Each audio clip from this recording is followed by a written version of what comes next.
this palaver. Let's get the show on the road. Yes, let's do it. Good morning, everybody. Goodness gracious. Hi. I think we got to start off with the fact that we got kind of lazy and tired at the end of yesterday's show. I didn't even discuss this with you before. No. And I meant to. That was Alex Jones on that deathbed confession. He made that tape. What do you mean?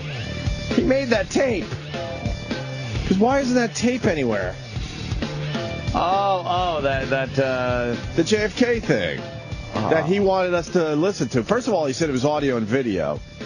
Right. I was clock watching around 9:30 yesterday. Deathbed confession. It's a radio thing where you start watching the clock. Clock watch. I was clock watching, got a little lazy, and then I went home going, wait the fuck a minute here.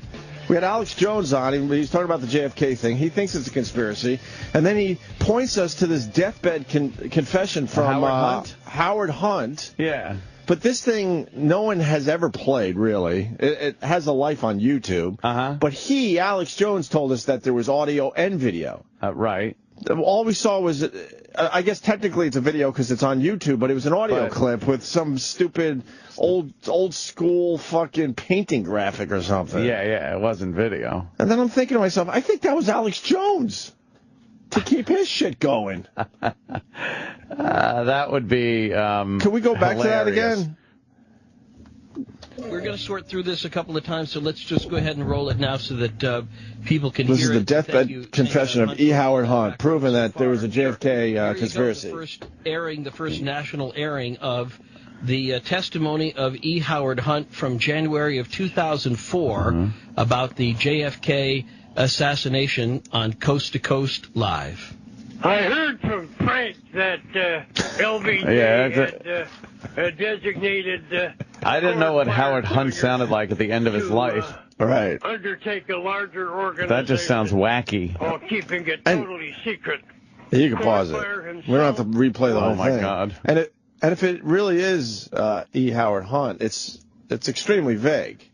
Oh, yeah. I mean, if you're going to have a deathbed confession, why wouldn't you just say, okay, A, B, and C?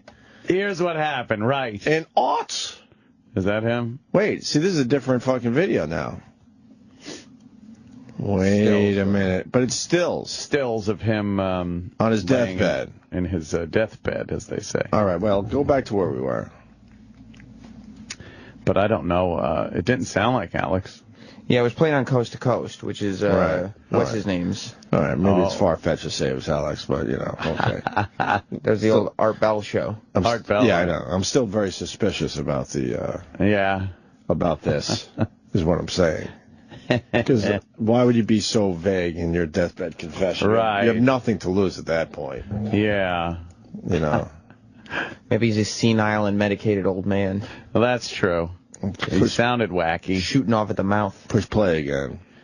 Cordmeyer himself was a rather favored member of the Eastern aristocracy. See, stuff like that. Eastern like, aristocracy. What? I've never heard about the Eastern aristocracy. He just keeps... aristocracy. I almost can't say it. He just keeps going and rambling on, and it's... but then... maybe he's heavily medicated. Or maybe that's how the CIA people talk. Right. They have their own language. Keep going. On their deathbed, though? Hunt and Liddy. Right. He was a graduate of Yale University and had joined the Marine Corps during the war and lost an eye in the Pacific fighting. Okay. All right. I think that LBJ settled on Meyer as an opportunist. Like, what is he going into? Just say, Right. By the way, LBJ killed Kennedy. Right. I'm on my deathbed. Oh, LBJ killed him. Yeah, I think that LBJ settled on Meyer as an opportunist. Yeah. Wouldn't you just say LBJ picked Meyer? He picked this guy to kill him. Right. It's so stupid. All right, so maybe it's not Alex Jones himself, but it's still very, very fishy because of suspect. Just how it just kind of weaves around. Yeah. Yeah, keep going. It's not. It's too vague. Keep going. And a man who had very little left to him in life ever since JFK had taken Cord's wife as one of his mistresses. I would suggest that Cord Meyer welcomed the approach from LBJ, who was, after all, only the vice president at that time. Yes. And, of course, could not number Cord Meyer among JFK's admirers. Quite the contrary. Yeah. As for Dave Cord's Phillips, wife fucked JFK, so Cord was happy to kill him for LBJ. Right. Fucking conversation done. Right. And it goes, as for Dave Phillips, I knew him pretty well at one time. Oh. Keep going. I don't know. Pretty well at one time. Yeah. He worked for me during the Guatemala project. Oh, he by made George. himself useful to the agency in Santiago, Chile, where he was an American businessman.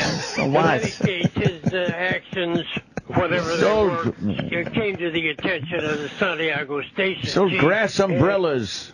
For 99 cents a piece. Right. It's the rambling of an old man. But what does he mean by, in any case, his actions, nothing, whatever they were, came to the attention of the Santiago station chief. And when his resume became known to people in the Western Hemisphere, that's a big area. Western Hemisphere Division. Is there a Western Hemisphere Division? Oh, well, we should know about that. He was brought in to work on Guatemalan operations. That's kind of like all over the road, right? A long-winded way to say, like, right. He worked for the agency in Guatemala. He was well qualified, maybe. All right, keep going. It's almost over.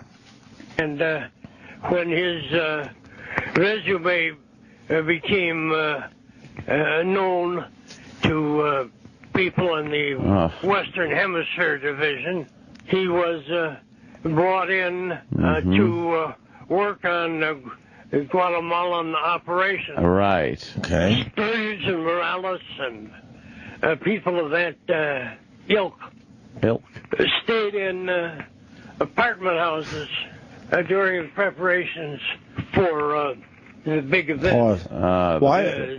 Why did he say for the big event? That would be the JFK assassination. At this point, if you're on your deathbed, unless the party thinks, wait a minute, maybe I could spin my health around and I'm going to be all right. Yeah. And at that point, then I'm fucked because I wasn't speaking vaguely. I don't want to spill all the beans here, just in case they come in with a cure. Right. Is that what's going on here? I don't know. Yeah. Why would you say the big event? The big event, and not say to kill Kennedy? Right. All right. Keep going. Their addresses were very subject to change, so that where a fellow like Morales had been one day, he would not necessarily associated with that same address the following day. But he's already associated with that address no matter what. No matter if he was there a week or a day. Yeah. What are you saying? He moved around? All right, he moved around a little bit. Is that what he tried to say in that fucking long-winded nothingness? How can he have all these details and then no specifics at the end? That's why I went home going, man, we just didn't do a good job with this tape. It's a weird tape. Well, it proves nothing. You're right. Well, and no one has really played it anywhere. Because it's nonsense. Right. Yeah. But here, I think he's finally starting to summarize what he's trying to say. Oh, boy. Mobile experience. In short, it was a very mobile experience. Let me point out at this point that if I had wanted to fictionalize what went on in Miami and elsewhere during the run-up for the big event, I would have done so.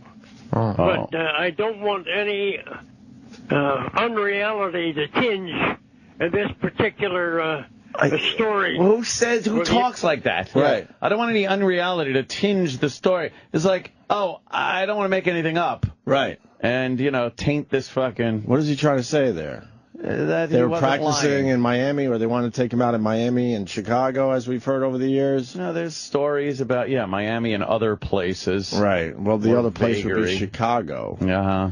But I don't want any unreality to tinge this particular story or the information I should say. He's just babbling. Go ahead. information, I should say.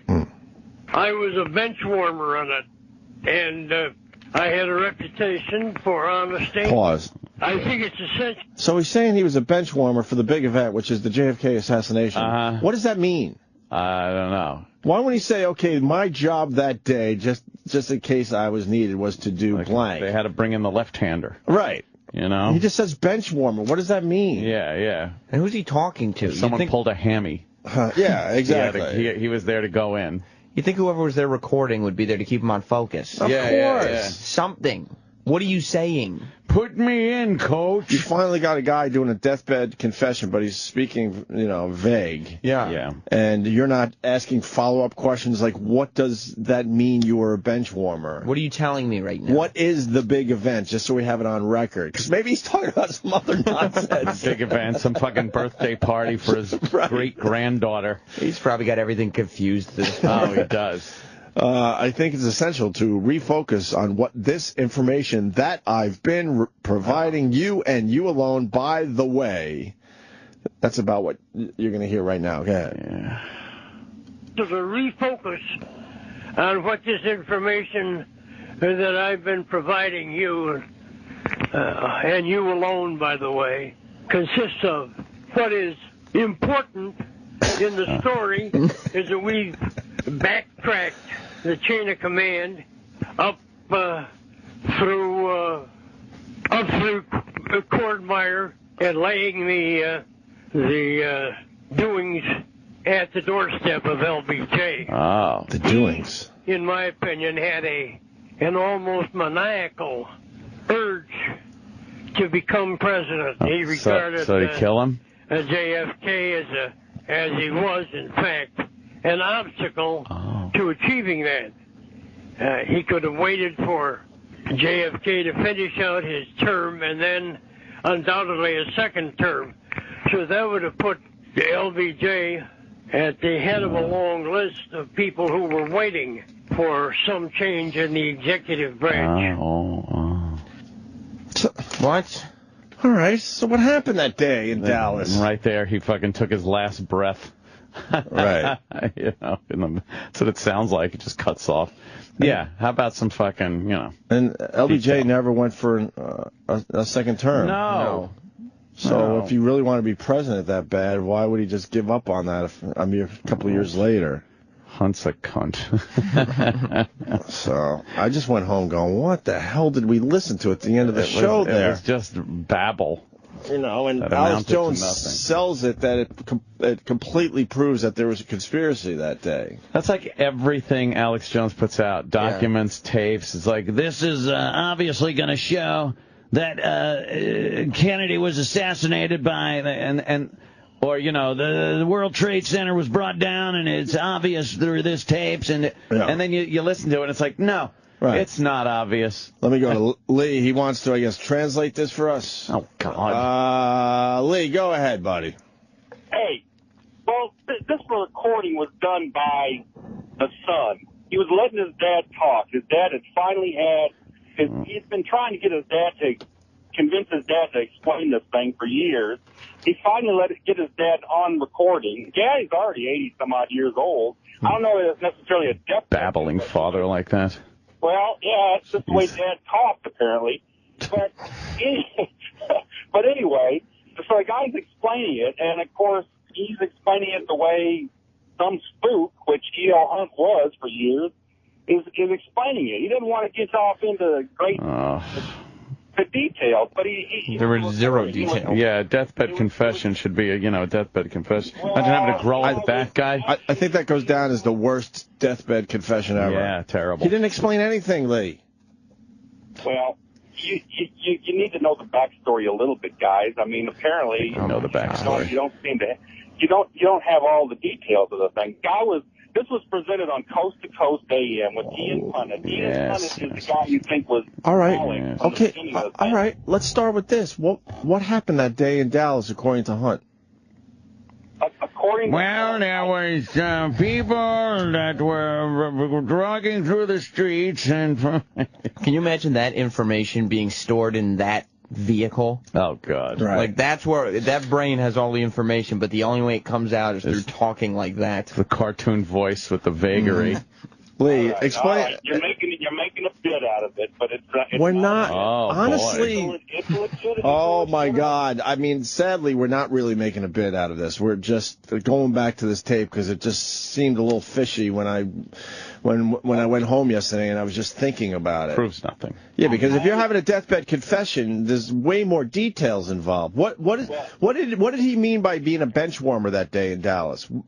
Basically, he was kind of like to provide money and stuff like that for those guys that were doing the hit. Mm-hmm. Why didn't you just say that then? Jesus, Sam, the guy was 80 fucking years old. Oh, come on, man. I hope you're as sane as this guy was when you're 80. Oh, that's nice of him. See, that helps the conspiracy people. Exactly. See, he was 80-something. That's why. I don't know if It's always an I don't know if excuse. you're going to get a lot on a YouTube. I don't know how long that YouTube video was, but this was a whole... Too long. It was, way too long. Whole show, a 3-hour show on Coast to Coast that the Sun finally, St. John Hunt is the guy's name, I think, came up with this thing. And then Well, how about this? His son is the worst interviewer ever. Yeah. True. Even though it's your dad. Because, Jesus. okay, if you're dealing with an old man, which you are, someone in their 80s, okay, I'll buy that a little bit. There's ways of kind of keeping them on track and asking them to explain a little bit more. Really? Yeah, simple follow-up. How about that, instead of saying the big event, that throws people off because, like, at the big event, that could be anything that was associated with Kennedy. I'm sure he had all sorts of scandals and things going on. So at least go, hey, Dad, what do you mean by the big event? He goes, well, the assassination, of course. I understand. But I think this is the way an 80-year-old guy talks. I mean, you guys... Maybe this is all about LBJ was onto the fact that JFK had all these mistresses and they were going to try to, fuck him over that way. Yeah.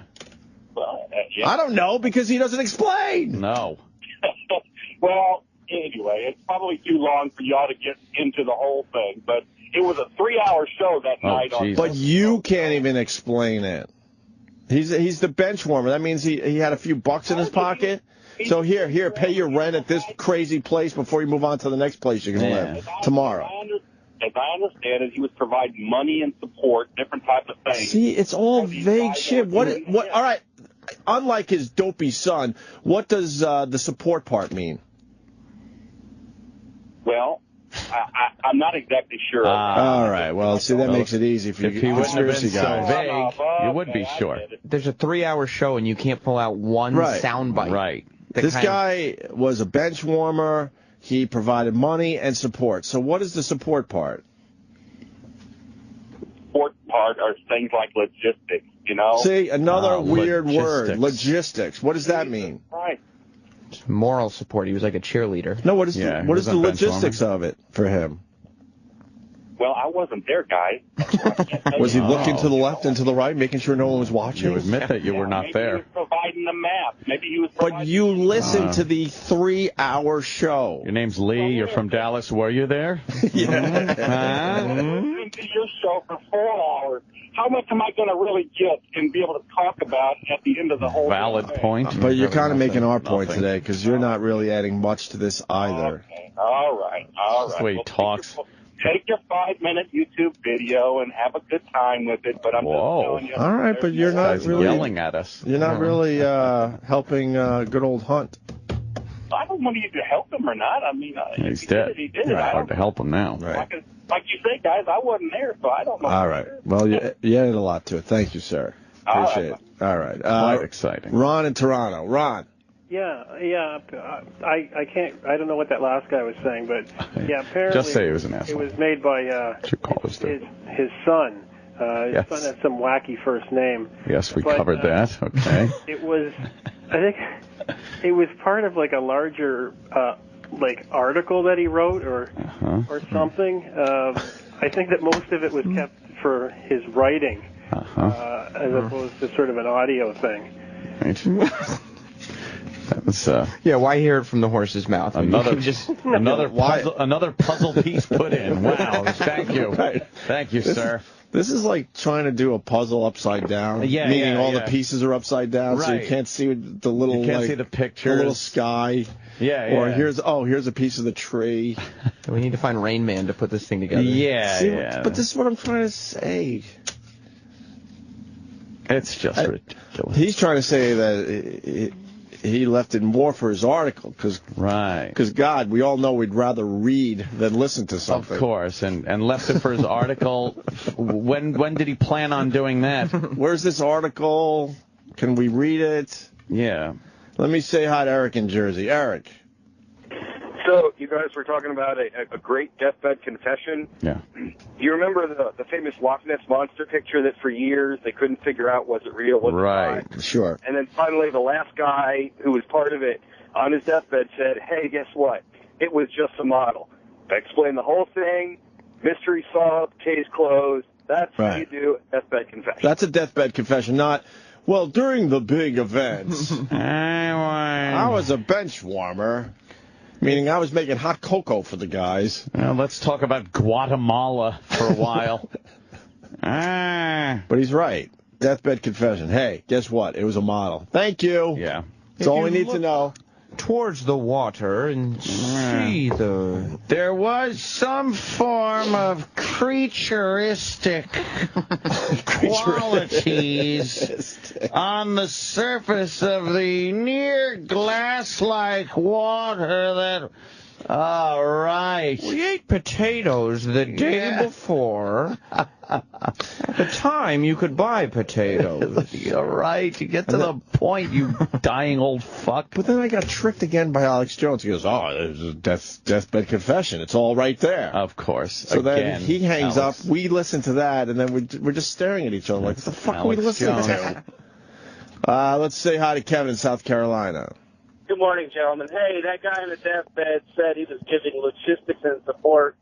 So how come Oswald had to ride a bus then walk back to his house? Yeah, he sucked at support. Yeah. Thanks for the support and logistics. Bravo, Kevin. Have a good day, boys. Yeah, this guy's running for his life, jumping on city buses, paying for a movie ticket. Shooting cops. Shooting cops. He's got his own GTA game going on. Yeah. And you got this Hunt guy that's, the support guy. And where was he? The movie's playing at the theater at the time. All right. Oh, that's a great phone call. You're right. Oh. Oswald, if there was proper support, wouldn't he just be jump in a car or black a van or something that's in the back of the I was driving the black van that Oswald hopped in. Oh, wow. Okay. Now you got something. Good. Tell us more about that. I heard Oswald, one word that actually ties it to this whole fucking thing. But there's Oswald all nervous and sweating, running down the street. Yeah. Hoping that someone was going to help him out. And he's shooting cops. He jumps on a bus. Buses. The best he could figure out, because, I guess the support was lagging that day, was I'll sit in this movie theater and hope no one notices. Yeah. Jesus. Hunt was probably taking so long to give him directions to the movie theater afterwards. Yeah. I gotta go. I don't have time. Now, there's a little stationery store catty corner on the block that you'll pass on. All right, I got to go. On the northwest side. Hunt, I got to go. I just committed a horrible crime. Yes. I have to leave. Right. Let me say hi to Paul in Jersey. Paul. Yes, good morning, O&A. What's up, Paul? You talk about deathbed confessionals. There was a book that came out, I believe, this past month regarding D.B. Cooper and how he actually survived. And on his deathbed, he told his brother-in-law, who he really loved, he changed his name.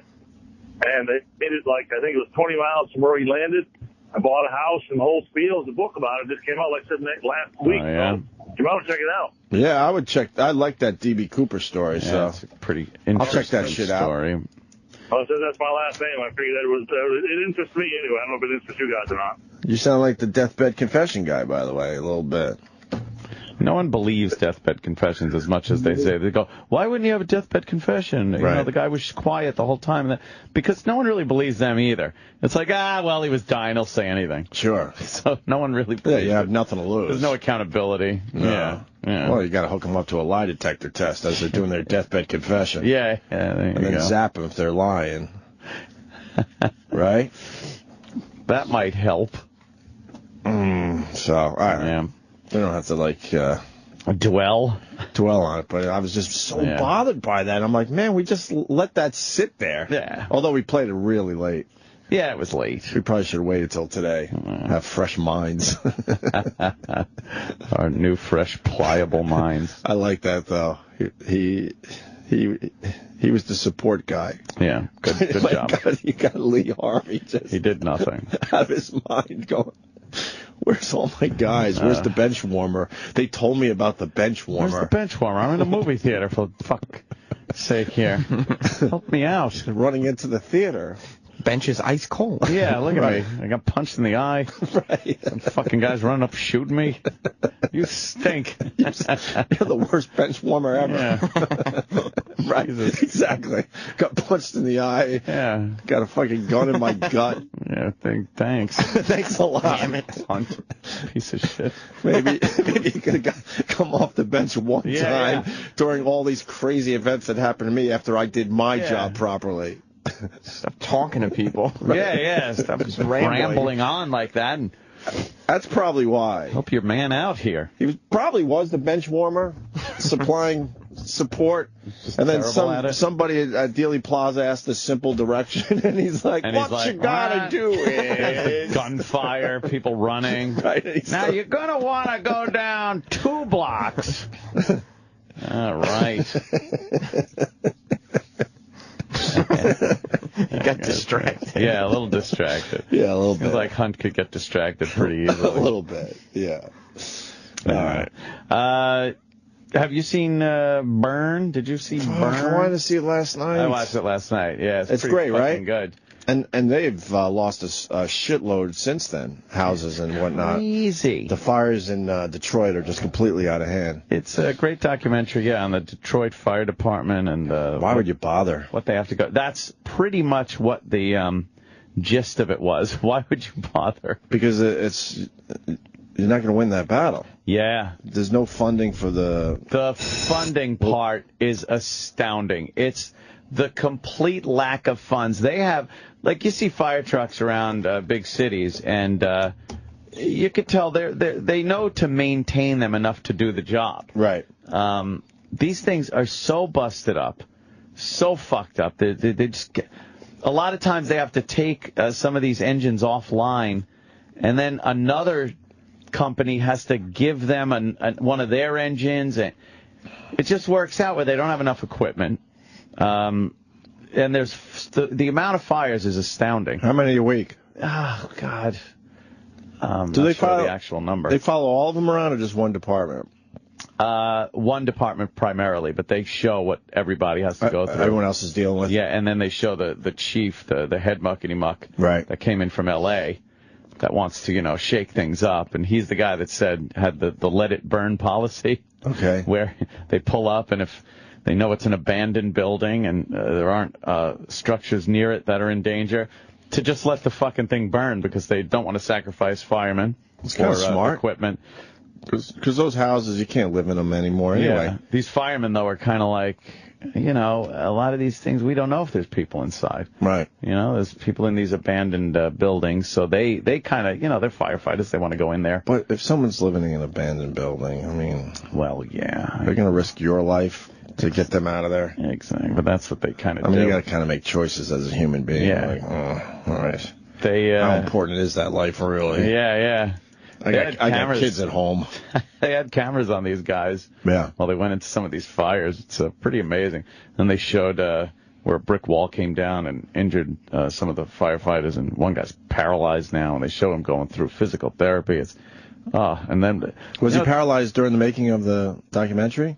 No, he was paralyzed before that, just before it, I guess, when a brick wall came down. Horrible. They had video of that, and the worst part is they show the guy's wife putting his pants on and shit, and you look at it and go, oh my God, his wife is so fucking hot. Oh, really? Oh. It was ridiculous. Oh my God. So you start thinking he can't. Oh, that the hell and this guy's in. And that's got to play with his mind. Yes. Exactly. Oh, my God. Yeah. It's horrible. And no real solutions here. It doesn't end with a happy ending where they get all the funding and the fires stop. And it's just a continuing thing. These fucking poor bastards are working with nothing, with duct tape and bubble gum holding their shit together. Old equipment. Yeah. Fires every day. At one point, they showed a clip where one of the fire engines are going to a fire, I guess, and smoke starts pouring out of it, and they all get out, and the fucking fire engine bursts into flames. It's on film? Yes. Oh, that it's rules. like, this is fucked up. What are they going to do up there? I don't know. It's I guess you just got a disaster. Let it take its course. A lot of arson. And just the abandoned buildings, they start on fire with anything.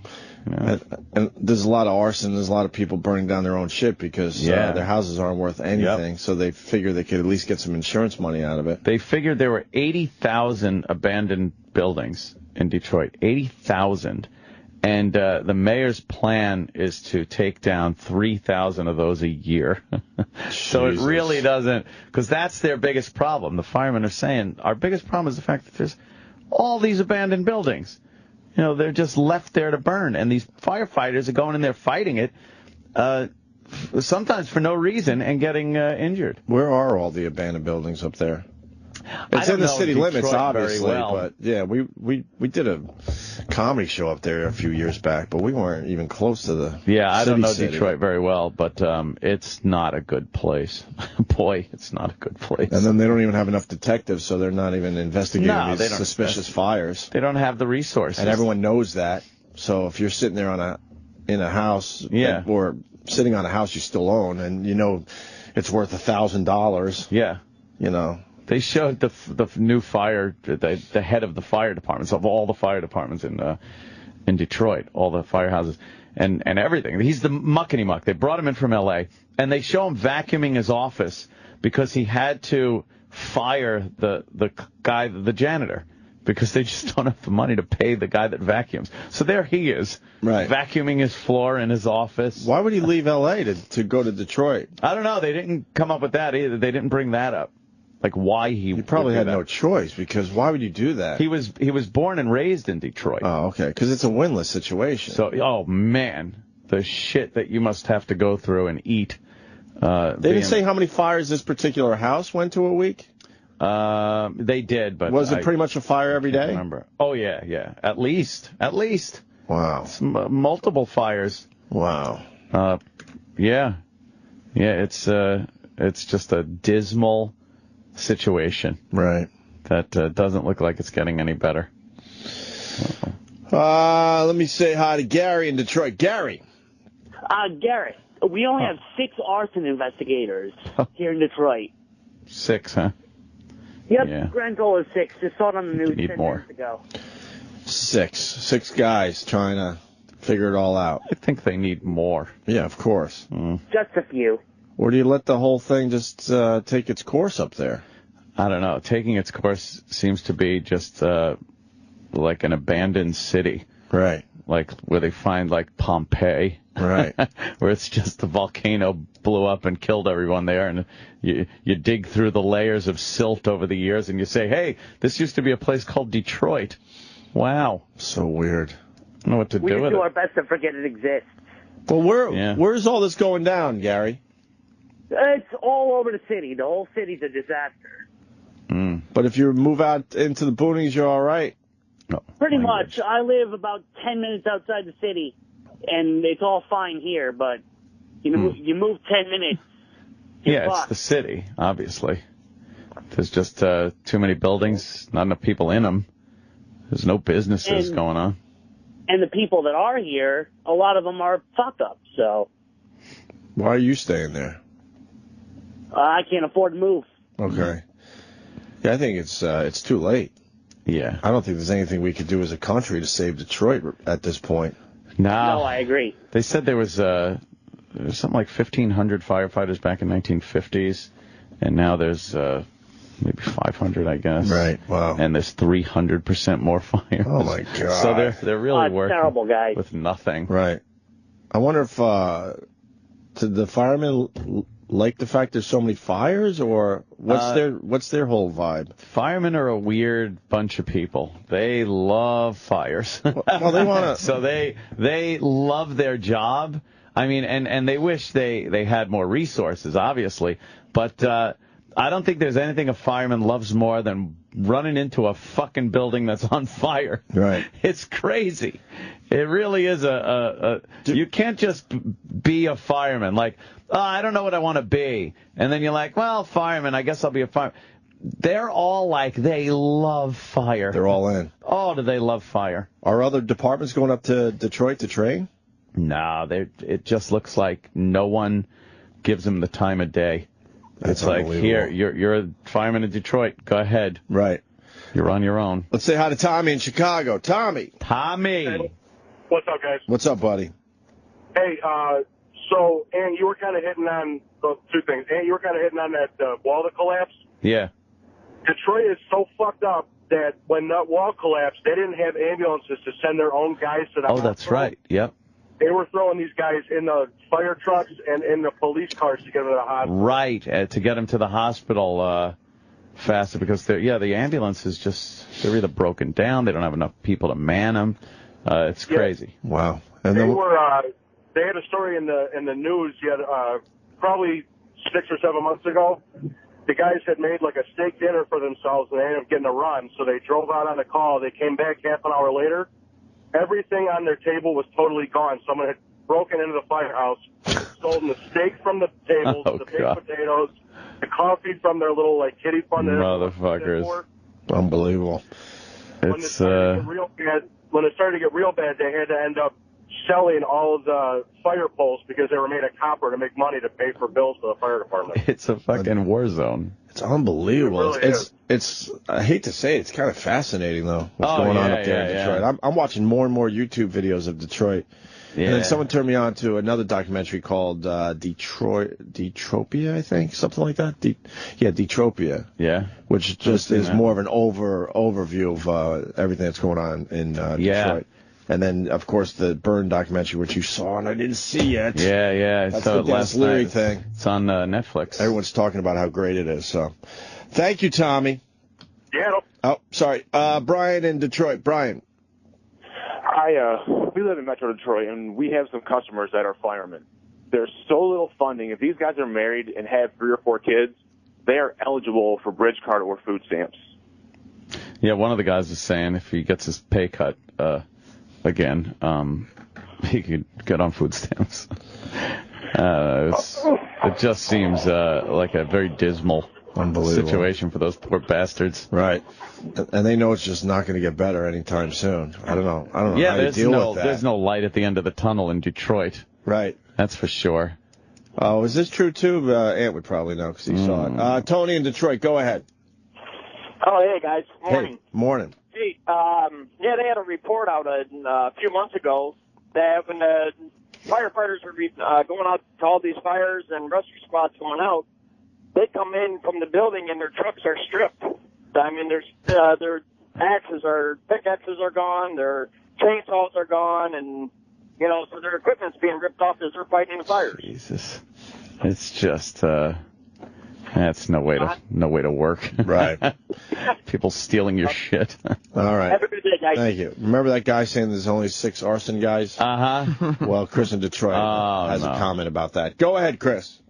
Hey, that last call is full of shit. Oh, Got man. 8 arson investigators up here, boys. Don't worry about it. They got it covered. Oh, that's great. Okay.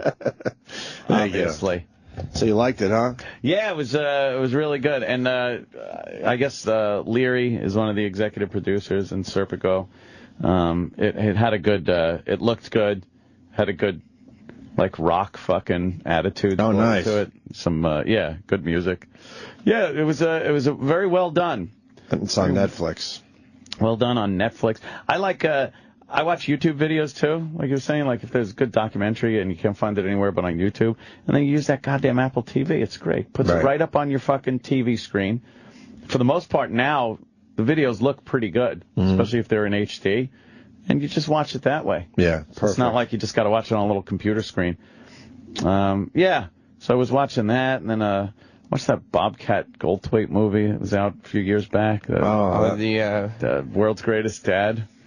Oh, no. I thought you meant the one where the guy and the girl go around shooting everything. I saw that one, too, a while ago. What's this one about? This one's the one with Robin Williams and the little boy from fucking from Spy Kids. Okay. But he's grown up. He's like high school aged. World's Greatest Dad. When did this come out? This was 2009? Yeah. It was pretty fucking good. Another one of these twisted... I may be young, but I'm not your boy. I won't pick your cotton or pick up your dishes. Oh. Yeah, I sing. Someone read poetry. I am not his your poetry class. I don't. Stay black, y'all. Anybody else have their haiku? Magnolia Pictures. My name is Lance Clayton. I'm a writer. But so far, nothing I've written has ever been published. Ernest Hemingway once said, all he wanted to do was write one true sentence. He also tried to scratch an itch in the back of his head with a shotgun. Your poetry course. It's not very popular. There's poetry, sir. Does it bother you that I have male friends? Not at all. You just feel sorry for his character. We do something together tomorrow. Yeah, like build a rocket? Sure, if you want to. That's retarded. Yeah. His son's a piece of shit. Just 9:30, we can go to a video store, get a movie. Are you stupid? I hate watching movies. Kyle's a complex guy. Put on some music you like, Kyle, okay? No, I hate music. You hate music? Yeah. All music? No, the only thing clear than music are the people who like it. His son is such a dick. How's Kyle been acting at home? Are you on your period or something? Does he seem normal to you? Oh, yeah. We're going out to dinner tonight with Claire. What? No. If you don't act right at dinner, I'll stab you in the face. So, what do you like to do, Kyle? Nothing. You must like to do something. We're not conveying the movie much. Oh, no. He likes you a lot. You don't look so good. Well, I had kind of a rough weekend. Kyle, you ruin everything. You just shut up. They're not kidding when they say that raising a child is the toughest job you'll ever love.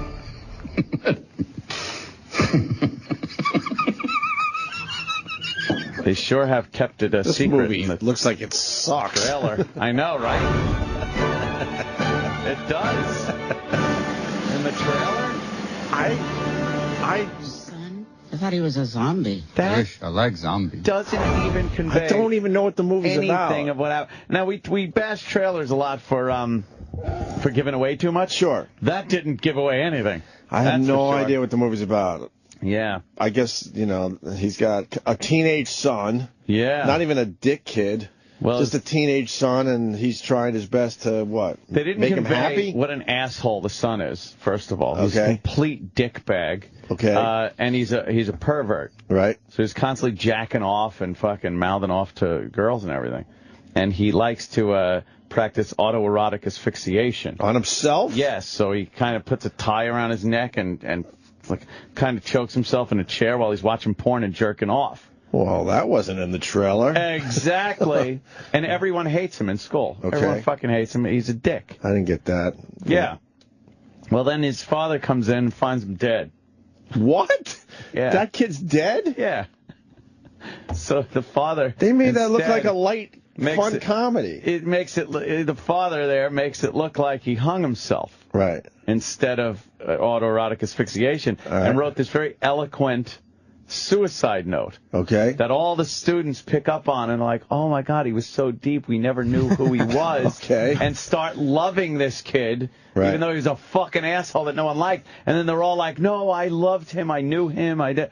Then the father writes a journal, a whole journal of this for this kid, and puts it out, and it gets published, and everybody thinks he was the greatest kid. And then the father becomes a writer officially Yes, because he got something published. And then they want him to write a book about his experience as the Right. father. Right. So he finally gets this big opportunity. But he finds it very hard to live with himself because he knows it's all based on bullshit. That's the fucking movie. Is there a twist in there?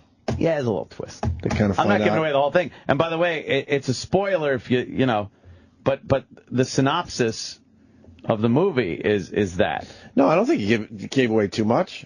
I'd still. How quick does the I would son still die? see this film.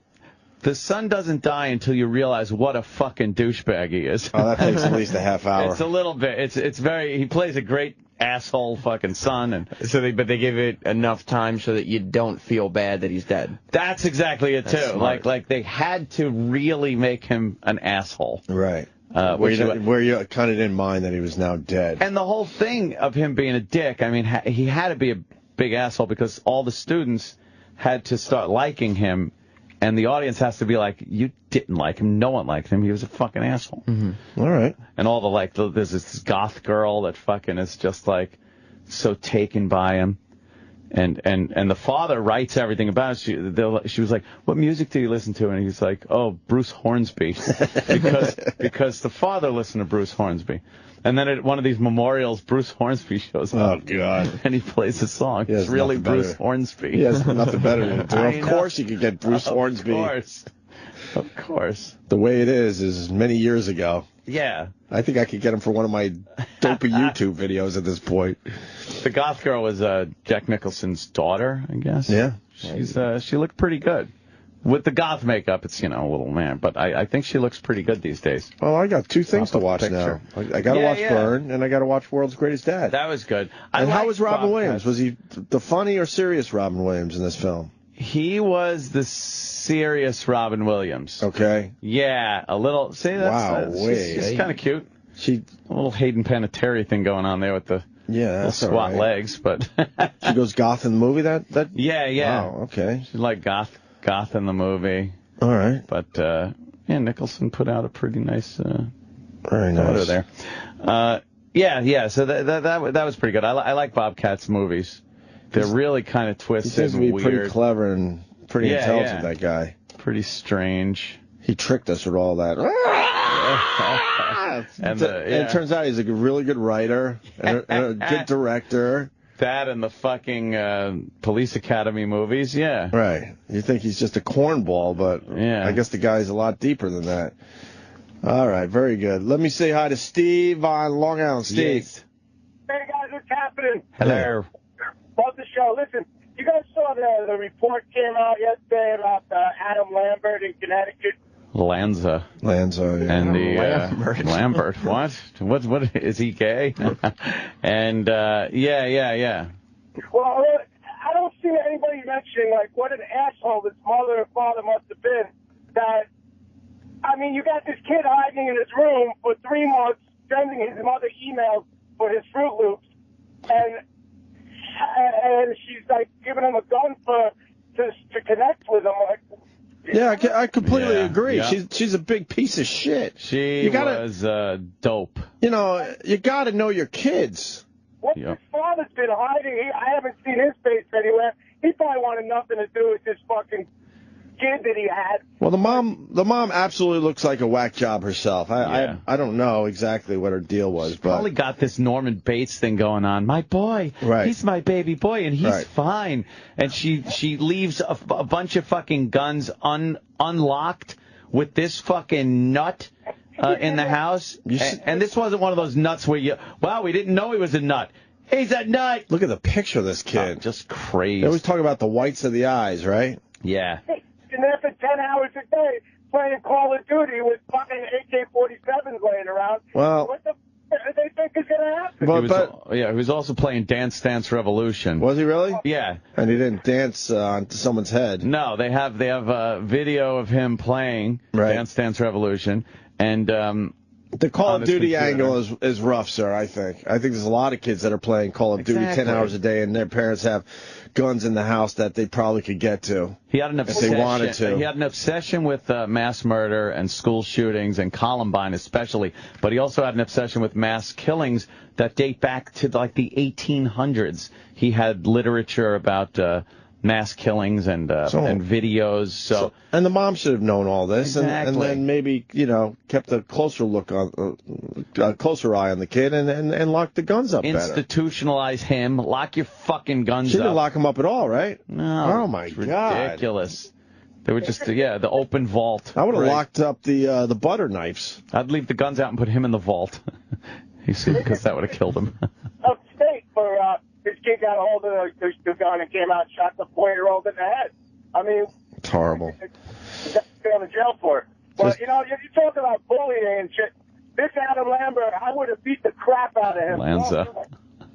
He keeps blaming Adam Lambert. Poor Adam Lambert. Horrible crimes. He's just a performer. There's one crime that Adam Lambert. What is Adam Lambert doing? The crime against God. Is he now Freddie Mercury? Is that? I think that's so. Yeah, that's what he's doing. Yeah. Can we hear him as Freddie Mercury? Sure. Thank you, Steve. Talking to you. Take All care. right. Yes. You know, no one feels like fucking parenting their own fucking children. No. That's the biggest issue in this whole goddamn country. It's not easy, dude. You obviously, it's not easy to be a parent. It's really a lot of work. It's hard. I know. And I have could see to open up a can of cat food every morning. Well, I mean, you joke, but you probably understand slightly. I got to feed little Beavis. And a lot of times you could. It's so easy to go, you know what? I'm going to just do the pass here instead of like maybe sitting down my kid and spending a lot of time explaining shit to him. Yeah. I could see where you decide to skip a few steps. Yeah. But you can't. Yeah. You got to do your best. Raise a fucking nut like this. And even if you do your best, there's no guarantee your kid's not going to be a fuck up. I understand that. But at least fucking give it the old college try. She absolutely was delusional as far as her son's mental health goes.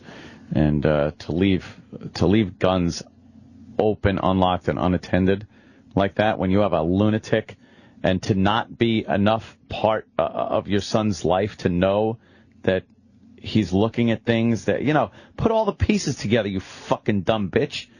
Well, no, she's dead, so. Well, whatever. That's too bad, isn't it, now? Yeah, fuck her. Let's hear this. Oh, Las Vegas.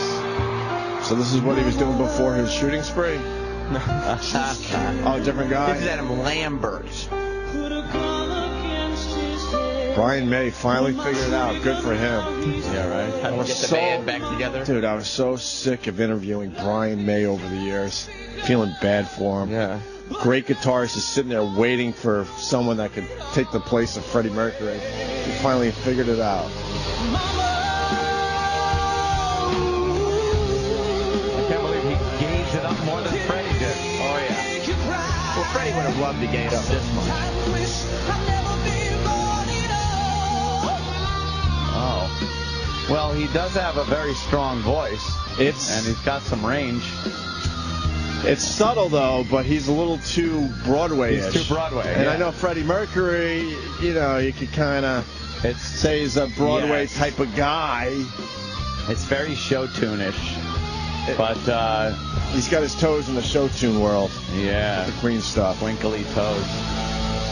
Dun, dun, dun, dun. What? No? What's that? Oh.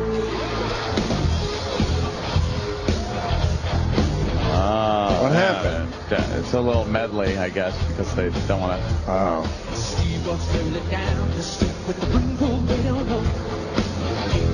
I like his tough guy act.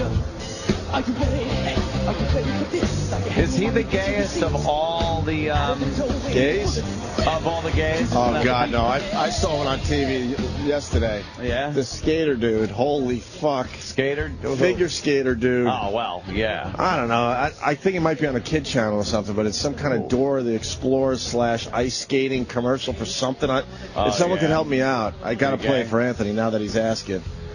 Wow. What was that guy's name again? He wore the fur coats in the Olympics. Oh. Wasn't he the one he walked through here like a girl one day? Johnny Weir. Johnny Weir. He's pretty. Johnny Weir was in here, puzzled at which bathroom to use, I think, when he came in here. Johnny Weir, I said. Brian May looks like Jimmy Page, huh? Yeah, a little. I'd see this shit. But he's definitely the gayest American Idol. Gayest American Idol. He outgayed Clay Aiken, which is a tough thing to do. Yeah.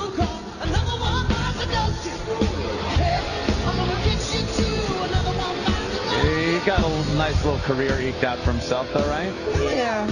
I mean, you This know. guy's got to be touring now with this, right? Yeah. He's a little too Broadway, and he's very gay. Oh, yeah. He's a good Not front that there's man. anything wrong with that. He's a good front man, though. He's pulling it off. Oh, yeah. I'd see this shit. And looking back, Freddie Mercury was also extremely gay. Oh, yeah. He's no Journey kid. No. You got to get your new lead singer from the slums. They'll work harder for you. That's it. Now what are they playing? Work for a sandwich. This is from the iHeart Radio Festival.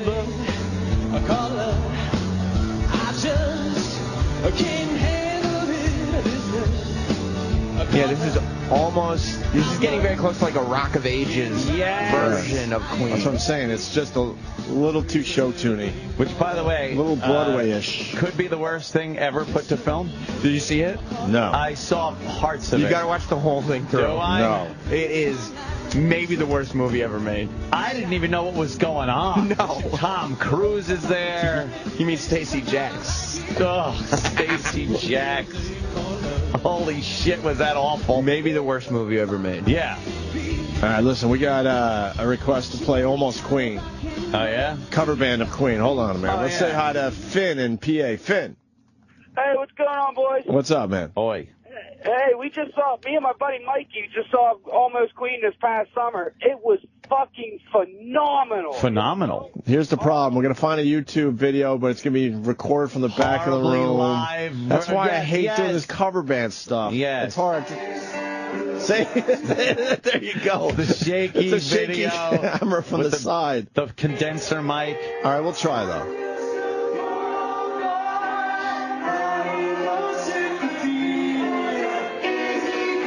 Oh, this guy does it all up with the mustache and.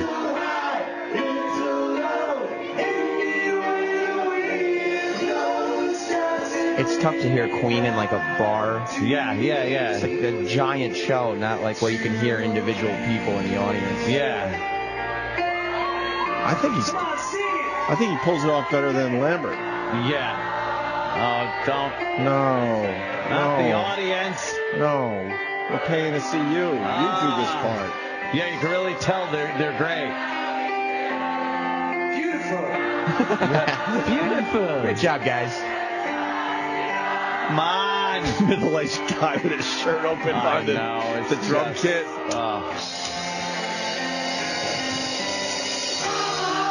Oh, there he goes.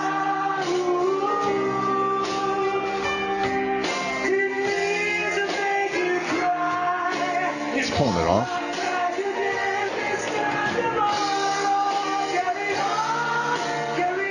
Well, it's All right, live, Finn. so- Thank you, sir. Not bad. Yeah. What are you gonna do? See you guys later. All right, brother. And then someone saying George Michael with Queen for the tribute to Freddie Mercury. Well, George Michael can step in for anybody, of course. With Elton John. Mm-hmm. Don't Let the Sun Go Down on Me. Mm-hmm. He did a great job there. Thank you very much. There's something I'd like to say. Jesus, do you have to be so flaming to front Queen? I think you do. Yeah. I think a lot of people here this evening Want to pay tribute to Trayvon Martin. What? people, not necessarily homophobic people. Oh. People here are probably taking some small comfort in the fact that though Freddie died of AIDS, He's just trying to justify showing his dick at the urinal. Uh-huh. God. Him in the bathroom, public restrooms. How about you just fucking play a song for everybody? You ever seen one of these before? Wow, look how many people are there. Oh, my God. Good God. Is that at Wembley? Yeah, I think so. Wembley. I think that's the only place those bands play. Yeah. AIDS work. All right. Oh, God, he's still talking. I was stalling. You got your food over there? When did that come in? I don't know. I was in stall tactics there. Oh. I just want to hear a little bit of fucking... And for your own sakes, Oh. please be careful. He's a minute 30 into the video without singing. There you go. It's called Somebody to Love. To love.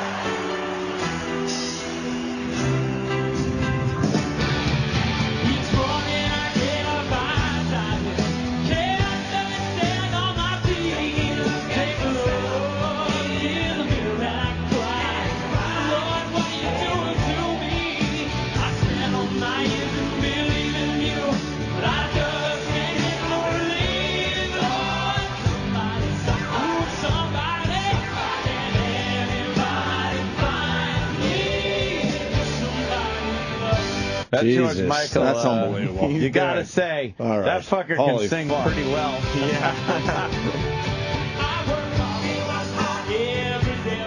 And let him show his dick to whoever he wants. Yeah. He's earned that right. Yes.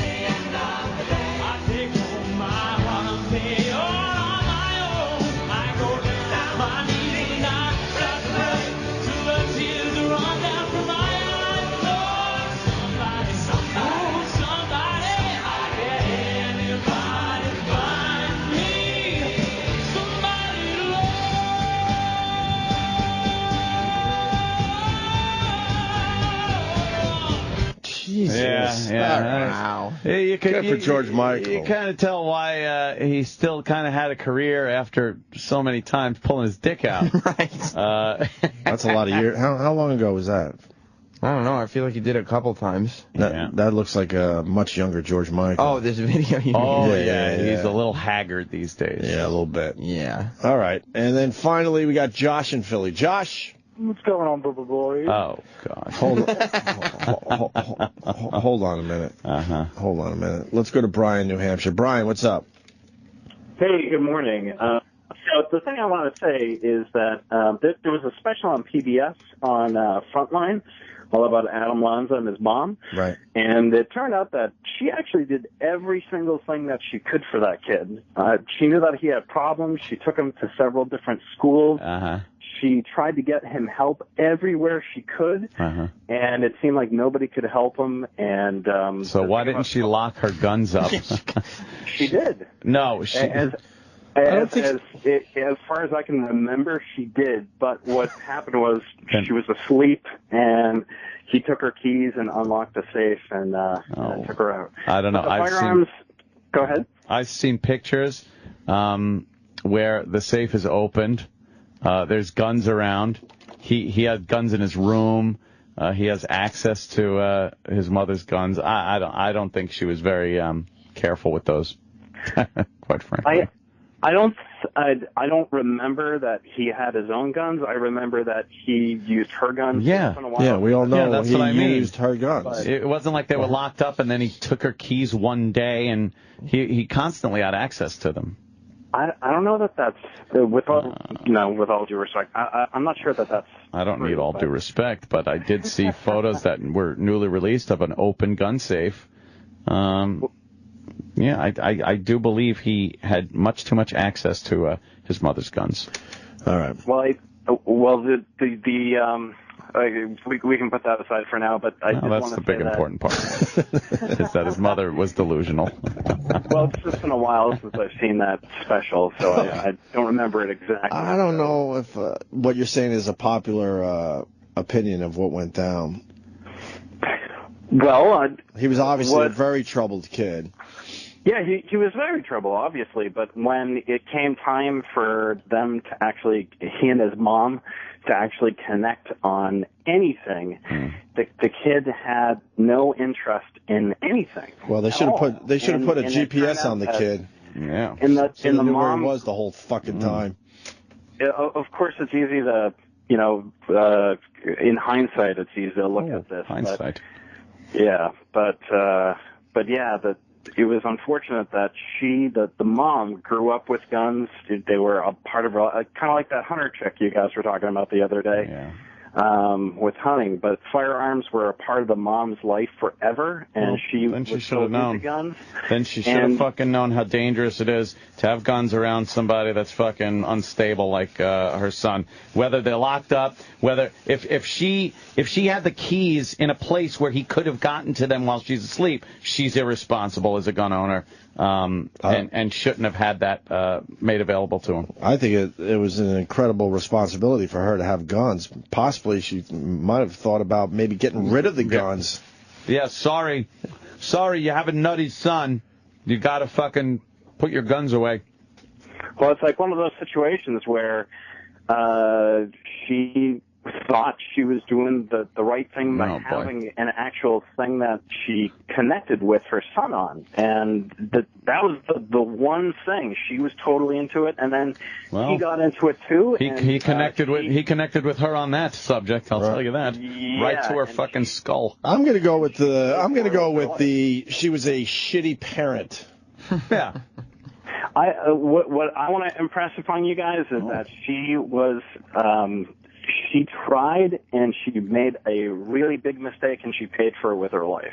Well, unfortunately, no one gives a fuck about her life. Trust me. It would have been great if he would have shot her and then blown his own head off. Right, that would have been beautiful. 2 fucking wastes would be gone, but unfortunately, he went out and killed a bunch of innocent people. Fuck her and fuck him. Period. I say fuck him, but I do say and that, fuck her. I think you guys should also see that Frontline special on PBS. What, were you fucking her or something? What, were you fucking her?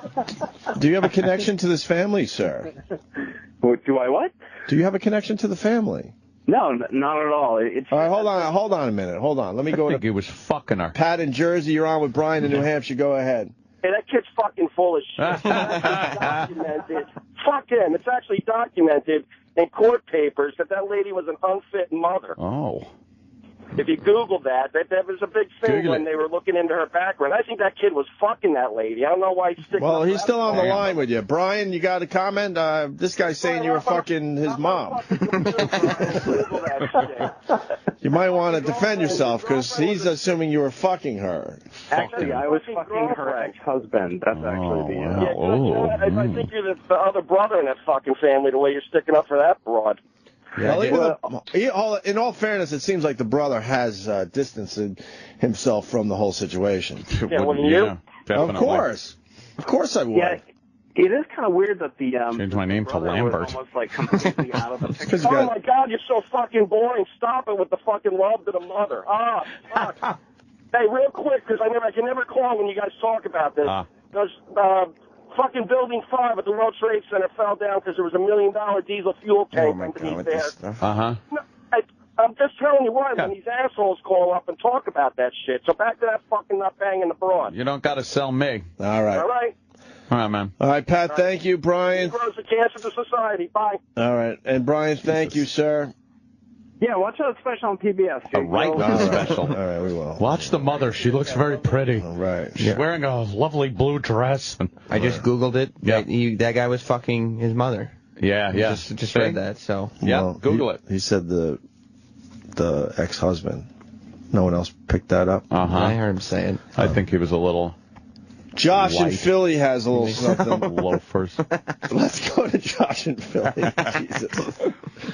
Josh. Not even like all of that, but Maynard from Tool did a cover of Bohemian Rhapsody with his band Pussifer. And he actually hit Pussifer is kind of a cool band. I only know that one song, really, maybe two.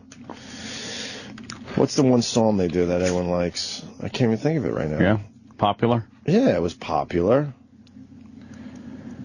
Here's Tool doing Queen. They're telling the truth. Pussifer. Pussifer, right. Is this the real life? No way. Is this just sounds, fantasy? Caught in a landslide, no escape from reality. Oh, the video's creepy. Check it out on YouTube. Look up to the skies and see. And go. I'm just a poor boy. I need no sympathy because I'm easy come, easy go. Little high, little low. Windy will the wind blows. Doesn't really It is creepy. The video's creepy. E-Rock, put this on our Facebook page. Opie and Anthony on Facebook.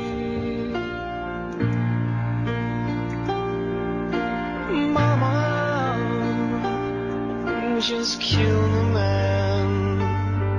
Put a gun against his head.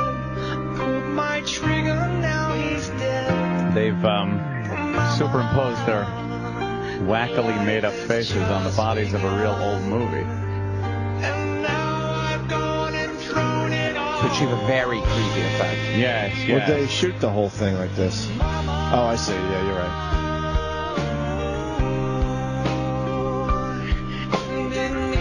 Leave it to Tool, right? Or whatever. Pussifer. With Maynard. To make creepy videos. There's nothing you can really do with this song to kind of make it your own, you know? So that just ends up there's a bunch of covers that sound good, but... I don't know. I think he's doing a great job with this. Yeah, I think he's doing an amazing job. It sounds great. But it sounds like the original, you're saying? Yeah, and it's got a little Tool in there, but... I would like to hear him do it as, Tool. Yeah. You know what I mean? Really fucking tool really it up. Dark. Tool it up. Yeah, it's pretty good. God, I gotta listen to some Tool now. Hmm. You like Tool as well, right? Oh, yeah. I've always been a fan. Yeah. I celebrate their entire catalog. Yeah. All right, we're going to take a break. Who's in today? I think we got Rich and Bonnie, the Vosses. The Vosses are coming in nice. Yes. Very cool. And who else is coming? Their podcast is still going strong. I listened to their it seems to... Dave Attell. Oh, Dave Attell's coming in today, too? That's right. Oh, fuck. Yeah. Very cool. Their podcast is on the channel this weekend. Yeah, their podcast is great. Oh. I really enjoy their podcast. Mm-hmm. So... Righty. Rich Voss, Bonnie McFarland, and David Tell. Stay there. You're listening to the Opie and Anthony Show. The Opie and Anthony Show.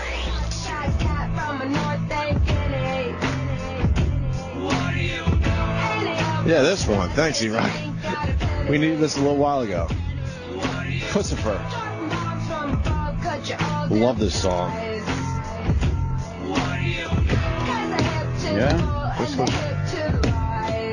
Who's singing with him? Maynard. Oh, the chick? Yeah. I don't know who the chick is. That didn't sound Is like she in the Maynard. band? I don't know much about Pussifer. I just know it's Maynard's side project. I know this one stinks. What? You don't like Maynard? No, Pussifer. Pussifer, oh. Well, we got to say hi to Rich and Bonnie. Rich and Bonnie are here. They're off to a great start. Rich and Bonnie. You're saying her pussy stinks? No. What were you saying then? What? If it stinks means it smells like candy. Aw. Wow. Aw. Wow. It's tilted. If you like black licorice. It's tilted. Yeah, it's tilted. I have a tilted uterus. Uterus. Oh, you don't see that. Is that a real thing? Yeah. It's like a fucked up pinball game. Tilt. Wait, is that a real thing? A Yeah. tilted uterus? And what happens? Well, it's It's supposed to make it hard to conceive, but I guess that... Wait, you've heard of the tilted uterus? Yeah. Really? I know a little bit about a lot of things. Yeah, but what does that mean? It's just like off to the side a little bit? Yeah, Like it's if he tilted. stands No, I understand what a tilt is, but... It's like... It means he feels big, this one. Yeah, that's what that means. Huh? Oh, God, I don't want to do this. Tilted. This was a bad idea. How were you diagnosed with that? I just put my finger in and checked it. It's like, that feels a little tilty. That's tilty. That's not quite straight. A friend of mine and I were comparing our uteruses. Oh. I was telling these guys off air that their podcast is one of the best. Thank you. I still listen on a regular basis. I tapped out of a lot of podcasts. It's because it's a good original idea. You can't keep up with everybody's. So, yeah, it is an original idea. It's Because most very people different. have one guy or two guys that are sitting there bullshitting or something. To have the married couple there with all the foibles. Right. We're doing a live show. Marriage foibles.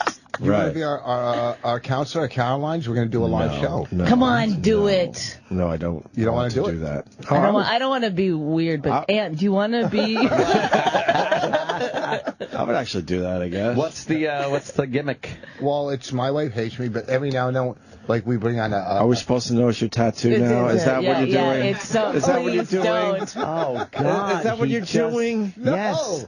Bonnie. Bonnie. I can't talk about it. We're trying to talk, and I guess we were off Rich Voss for 5 seconds, so he decided to break out his tattoo cream. Rub some cream knowing on that his we new would all tat. have to notice and go, wow, I noticed you got new tattoos, No, I didn't Rich. do this at Immortal Ink in Flemington from Josh. Uh-huh. No, we're the best. Oh, tattoo you're place. the worst. I know. He did, but no, he puts cream on all the time. It's like he's made me hate cream. Of like course. Right. Why are you still still putting cream? They look like they're new. You're asking still that, new? the guy that's still chewing that Nicorette gum why he's putting cream on. Those things will look like an old World War II sailor's test. They'll still be rubbing cream into them. Yeah, cream. I want to make fun, but you look all right with the almost full sleeves. This is like, it's so gross, but I don't know what he's been doing. He looks so good lately. Oh, wow, Bonnie. I don't mean that. I mean it in an angry way. Like, it's...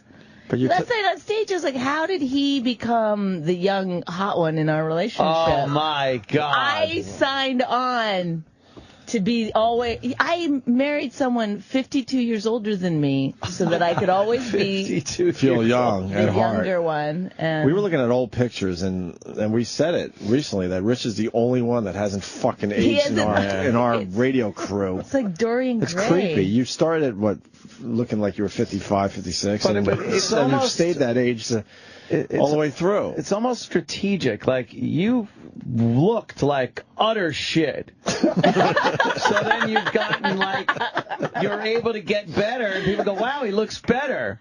It's because it started with the ponytail or the fucking the Jerry curl and the teeth and everything. Yeah, but you can only look better from that picture. You're right. There's only up from there. There's only an upside. You have no idea how much pussy I used to get when I looked like. Can I just say something? That video, is that from that? Rascals, yeah. Rascals? Yeah. My friend and I watched that, and we both, it made it clear why there's somebody who looks like that should not have that amount of confidence. It was called drugs. There was something crazy about watching that, and you would, you're like, oh, I guess I would. Wow, Bonnie. Wait, let me see this. Go ahead. I mean, watch this video. You'll see. How long is it? No, don't watch that, please. It's just a part of it. Yeah. It's better than watching you rub lotion into your new tattoos. Oh. That looked good. I gotta say, they look good. He's got more confidence in this early thing than he does now. I saw this. What, you got the chicks on your arm? Yeah, she's swinging a club. I saw that one. And what's the other girl doing? Holding a club. She's holding. No, I saw the club. holding the club one. Yeah, this one's new. She's swinging the club. Do you like golf? Pinup girls. These are the arms he hugs his 6-year-old daughter. Oh, go with pinup girls. Right. But they're underneath. They're on his forearms. I mean, the under. When we're fooling around, I'm looking at these two girls. Oh, God.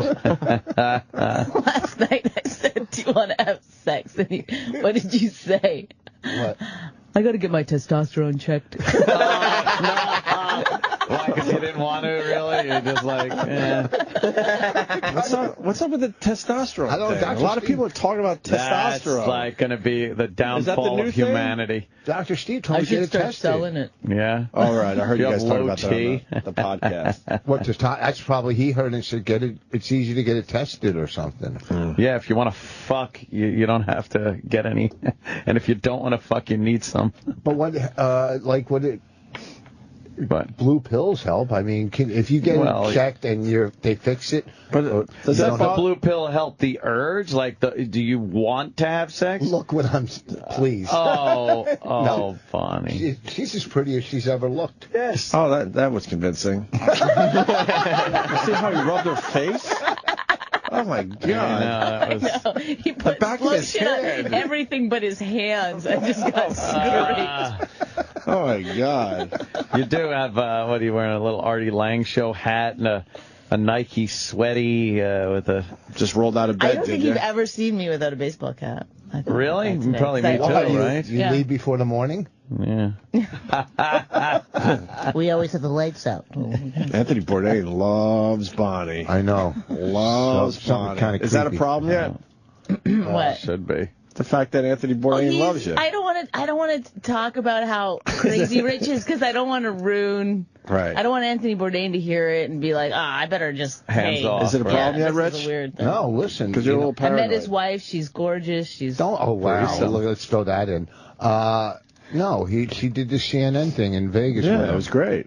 I'm a big fan of Parts Unknown. No, I mean, listen, I'm glad. It is a great show. I had to watch all the episodes. Oh, you didn't watch it before he asked you to do the show, the live show? No.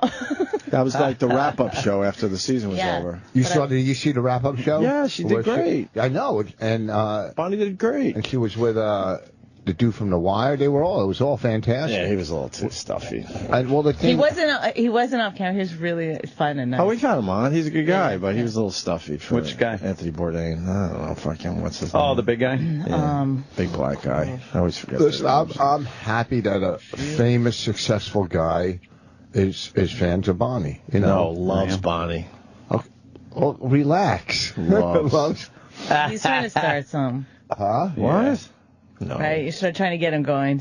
No. I Let the people see what kind of craziness I have to deal with on the podcast. I always think of that tile guy that you never really got an answer to. Always pops in my head. It's like, that didn't make sense. That's worse than what I did. That didn't make sense. Call him out. That's way worse. But Rich still tries to catch on it. He's like, hey, remember our neighbor? What was his name again? Oh, really? How would he know the color of the tile? Listen. That's fucking Columbo shit right there. I know. Hey, you know what? Want me to tell you another one? Uh-huh. Yes. Okay, you got. There's a whole. This is a good one. Yeah. Our old door, our door to our bedroom, right? I don't want to start a fight with her. Oh my God! This will start the fight. Okay, This is what we've been looking forward I can't defend stuff. I don't know how things happen. Okay, listen to my theory. And the door to our bedroom locked, had a latch on the inside. Like you walk in, close. Can I just defend myself with one thing? We understand latches and how they work. Okay. All right. When a woman says, let's have sex, and her husband says, I got to get my testosterone checked. That wasn't what is a lady to do? That wasn't justification. Okay, so it latched from the inside. So I come home, and the latch is like broken, like somebody was pushing the door. So the only way, okay, you go in, you say you lock the door for some reason. Maybe you would lock the door because you don't want your kid to walk in. There's many reasons. Okay, but you lock the door. There's no way. Some masturbation going on. There's with no the way kid for one person to lock the door. Dolls. Wait, there's no way for one person to lock the door, then get on the other side, and then the lock is broken. Like some. Right. So here's the theory: somebody's up there, they get in an argument. He leaves her.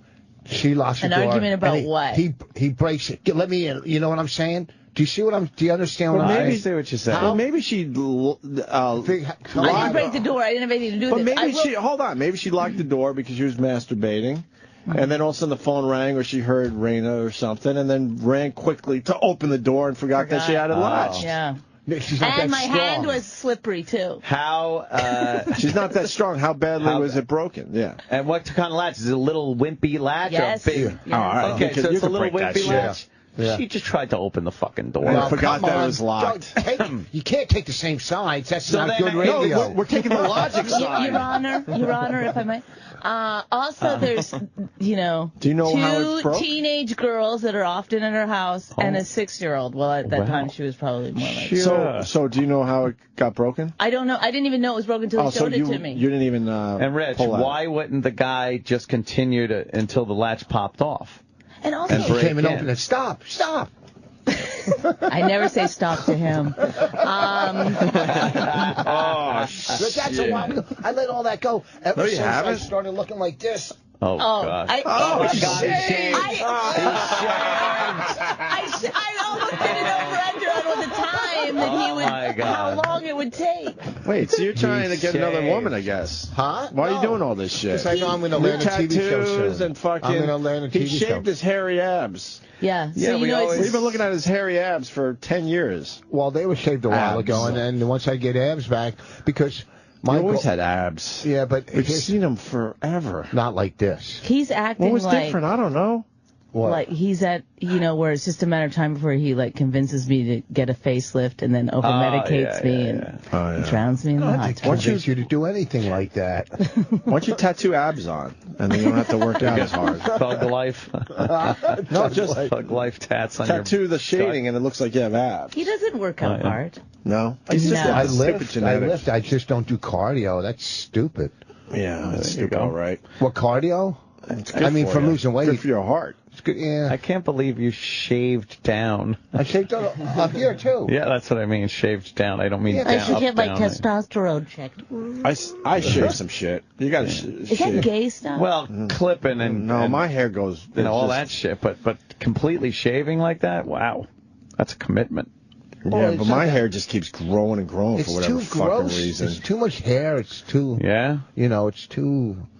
It's just, Can we see the video from Rascals? Well, wait. Didn't you want to hear about the podcast that we're doing live? No, not yet. Stalling. Eventually we will. I'm not listening to the latch thing is not suspicious. It's not? No. That it broke from the inside. Also, I might No, say that this- means someone was pushing from the outside, but it could be your that's what I daughter mean. or something. Yeah, she was 3 at the time. No, you have 2 older daughters. Why would my older daughter come push the door? And maybe open they were with having me? a party in your house while you were they have gone. friends over all the time. Oh man, that could be. Maybe there anything, was man. some fucking going on in your bed. I'm not saying your daughters. Yeah. I'm just saying people they would have Yeah, had well, it's not over my with them. daughters. No, I'm not going to go down. I'm just not going to go down that road. But if they're having a party, then maybe others are Their using your dirty room. friends are Right. fucking in your room.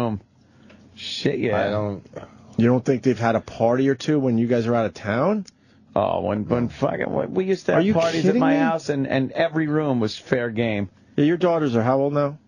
23 and 21. But this was. You don't think 5 they years had parties? This was 4 or 5 years Yeah, ago. when they were in high school. The perfect time to throw a party. But even when they're babysitting, Rain is like, oh, there was like 6 people over and stuff. Never. Oh, yeah. Never. Oh boy. You're crazy, Rich, if you don't think your daughters threw some parties There while was you were never gone. evidence of a party in my house ever. No, except for all the things you think that Yeah, that's the gentlemen evidence. call How many it. times have you thrown parties where there's no evidence because you're Of fucking course. paranoid your parents are going to kill you? But also, Or his if I girl's broke the parents. latch, can I just say this? And I know what kind of person he is. And this is all the things that he thinks that I do these things.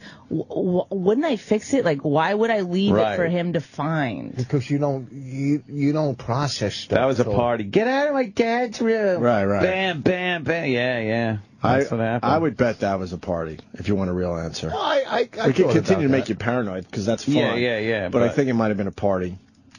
Or a What about get-together. Anthony Bourdain? What does he say about her? He thinks she's very talented. Oh, that's okay. He was in here recently. No joke. Did he say she's hot? Oh, come on. Let's not. He's a normal person I don't in know the if he's business. we don't I don't know if need he's to normal. drag him into our marital I bet bullshit. he doesn't need testosterone. He's talented. I don't know if he's normal. He's got to be packing. Look how tall he is. Yeah, he's probably got a Yeah, big no, he cock. is packing. But here's the thing. I have a tipped uterus, so That's true. we can't enjoy the full. Everything seems big. I want to with a see tipped Voss from uterus. Rascals. Have we ever Bottoms played out. this clip? No. It's 20 years ago. All right, well, this is what Bonnie says she's turned on by this. Yeah, So I want to hear His this. Confidence. Just a couple jokes. We don't have to play the whole song. I know. But you have to see it. Look at all those necklaces. You have to see it. Rich, everyone remembers how awful Rich used to look. All right, let her rip. They have the visual in their head. Plainfield, New Jersey. Oh, doesn't even sound like you. Scary thing happened to me last week. I had a burglar break in my house. The scariest man because I'm home at the time. I'm laying in bed and the living room window opened. So that's when I crawled under my covers. Burglar climbed through the window. He's tiptoeing around the house, tiptoed in my bedroom. That's when I pretend to be asleep. Now, it's tough to pretend you're asleep when you're laying in a puddle of piss, okay? Good on. Look at these. Oh, my God. Crazy. Guys tiptoeing around the room. That's when I started talking in my sleep. The money's in the top drawer. Funny. It's those things. I the bought a middle. dog to guard the house. I bought a St. Bernard. I like big dogs. That's a good joke. I like to get naked and ride around the house going, Equus, Equus.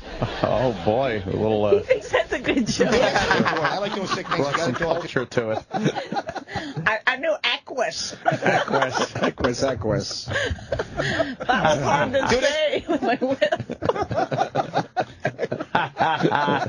Wow. I had to practice that. It doesn't sound like you. Your voice hasn't matured. Do you see what I mean, though? It's like in between. He's just like, Yeah. there's no shame in He's it. like got his hands on his Very hips. confident. He's got a swagger. There's something about it. Did the It's like- business just knock you down because you don't have that confidence? Yeah. On No. stage? What Are you happened? kidding me? On stage? I'm just stage, in general, yeah. You have. It's almost like. Because that's natural. Yeah, it's just a natural. That's like, you. I know what I'm doing up here. First of all, let me explain something. I have confidence. For a couple years in here, I used to take in this and that, but now, with your guys' decline, it doesn't. I don't put up with any kind of bullshit, right? Oh, we're going to remember this when we climb back up, okay? Oh, boy. It's happening right around the corner. This is going to become a media destination. It was told to God. us. And the thing is too, I'll get tweets or people come up to me after shows, man, good, whatever. You go, man, you really take a beating in there. I go, look, why don't we give it back and forth? They don't get, and two, you're done. What happens here? No other radio station would I let happen to me. Oh, exactly. Nowhere in this country. Oh, what are you laughing at? I don't know. You're just funny when you defend yourself. It's I like, know. who And you're cares? always doing it. Why are you doing that? See, that goes back to my point. What happened to that guy? Yes. That guy would just go, you know what? Fuck you. Fuck your show. Yes. Fuck you. That was fucking 20 years ago. What are you going to do about it? All right. What are you guys doing for the holiday? More cream. Why do you have to keep creaming it? Put it on. Huh? You just put it on when you walked in. It dries up quick. Yeah, that's what it's supposed You to just do, though. He just did it, though. It just dries off, and then you fucking... Are you going for full sleeves now? Just probably, maybe here. She keeps telling me to get them. Oh, yeah? I did last night for the first time. Wow. Where else you got tattoos again? I Just on forget. my arms. Mostly up your arms, right? And I had this one done over at Immortal Ink in Flemington. Yeah, that's a little too dark. That's too... Well, This to cover up. Yeah, That's a good cover up. You're going to have to add a little more to that one. No, I love this. Whoa, you don't say no. Huh? Do you have them on your legs or anywhere else? No, you can't. Why have them where you Just can't your show arms? them? So it's just your arms? Yeah, I'm not doing anywhere else. Maybe some on my neck and my face, but that's it. You would look badass with a neck tattoo. You the got guy- to do it. No. Just a little neck right The here. guy at the tattoo place the other day, he's like, why don't you put a spider web on your elbow? I go, look, I've never been in jail. I'm not getting a spider web. Then he goes, how about skulls? I'm in my 50s. I'm not putting skulls on my arm. I want to put You'll soon enough be one, right? I want to put like AARP signs. Put a skull. Why is he obsessed with tattooing your elbows? It just brings Well, they everything say together? it's- Yeah, I guess. Okay. But I don't know. He said when you finish it, what are you going to put on your elbow? 'Cause Well, they're like anybody. They want more work. You No, know, he's they're just good. always like, hey, how about a little here? and a little First of all, there. the guy that does me, Josh, the owner, he doesn't need work. He's one of the best in New Jersey. Yeah, but what about the tattoos? What do you mean? Because it does me, Joe. Oh, he's one that. It's still early. Don't worry. You'll get your groove. I actually like the. You know, he'll. See, unlike. All right, whatever. He doesn't need to work. He squeezes me in because I'm a celebrity. Oh, boy. He squeezes you in. How much for that rose tattoo? What's that? How much was that one? For this? Yeah, it's a relatively Well, he big did piece this. on your whole forearm. He did this and this, touched up the purple for $200. That's pretty cheap. That's cheap, right? That's a good deal. Really good deal. Yeah. You know, he did this. You even look this for girl good deals when you're getting I know, tattoos. Tats. What? Fuck that. What's You're that? like the most expensive fucking, I'll pay full price. Absolutely. Just do it No, right. he's got HIV now, but it is a very good. No, he's. Why are you looking for good deals as far as tattoos go? I'm not looking for good deals. He's one of the best That tattoo scares guys. me that it was only $200. No, You're lucky no. it came out well. No, it but- would never be that for anybody else. Well, one, I was going to do a show for him. What happened? You know why? It's because you go, look, I'm going on O&A show, Oh, no, and and I'm then- going to mention your place. Oh, yeah. And you're, Yeah. the business you're going to get from those No, guys. first of all, do you think the people that listen to this are leaving their basements and having their mom drive them to get tattoos? It's not going to happen. Oh, audience members. He's only Did you hear audience, and he trashes I know, him. right? He had me. Mm-hmm. Okay, he was doing a. This guy's a hot rod guy. You would love him. He's got hot rods and motorcycles. He's got a hot rod club, hot right? rod guy. He doesn't like I'm hot not rods. a hot rod He guy. doesn't like motorcycles. I don't like motorcycles. Well, what do you? Don't you like those kind of car type No, things? I like Car type thing. You get behind the wheel. You know what I'm talking about? I like a fast car. Well, hot rods? No. A hot rod is like How going many to the people like fucking hot rods? going to the car shows and the track and seeing a hot rod, which is a difference between a hot rod and just a fast car. Well, anyhow, he has a hot rod club. He has like 12 acres, so he does a thing every You year. take some testosterone, you could have one too. He has a. So he's doing his outdoor hot rod, party and. He has a hot bikers. rod party. Well, not I party, wouldn't do an that. outdoor thing with bands and stuff. And are they racing hot rods? No, they put them on and they show them. They put 'em on a car display? show, like a car Gotcha, show. okay. And there's thousands of people. So I said, well, he had bands. I said, I'll host it, right? Oh. And I get there, and there's at least 100 bikers. I don't want to say what motorcycle club. And I'm on stage for maybe 30 seconds. A very popular one? Very popular. Oh, okay. And I'm on stage for like 30 seconds just to introduce myself. And people walk around drinking. They got their kids, and then I'm looking around. I'm going, I can't do this. I go, because I'm going to say something, and someone's going to go, I'm going to have to kill him. Yeah. I'm going to have to kill him. I'm going to have to kill this guy. Yeah. And it wasn't conducive for comedy. Like if I was in a club and there was 300 of those bikers in the club, I'd have no problem doing a show because that's what they're there for. They weren't there to see this little Jew bag on stage telling his jokes. All right, I get it. So what so happened? I bailed out, but he still gives me deals on tattoos because I showed up and, was going to do his thing. Do you see what I'm saying? That's why he gives me deals. Bonnie, is Bonnie all right? I don't know, his stories. He's always like, I'm a great storyteller. I'm like, Jesus.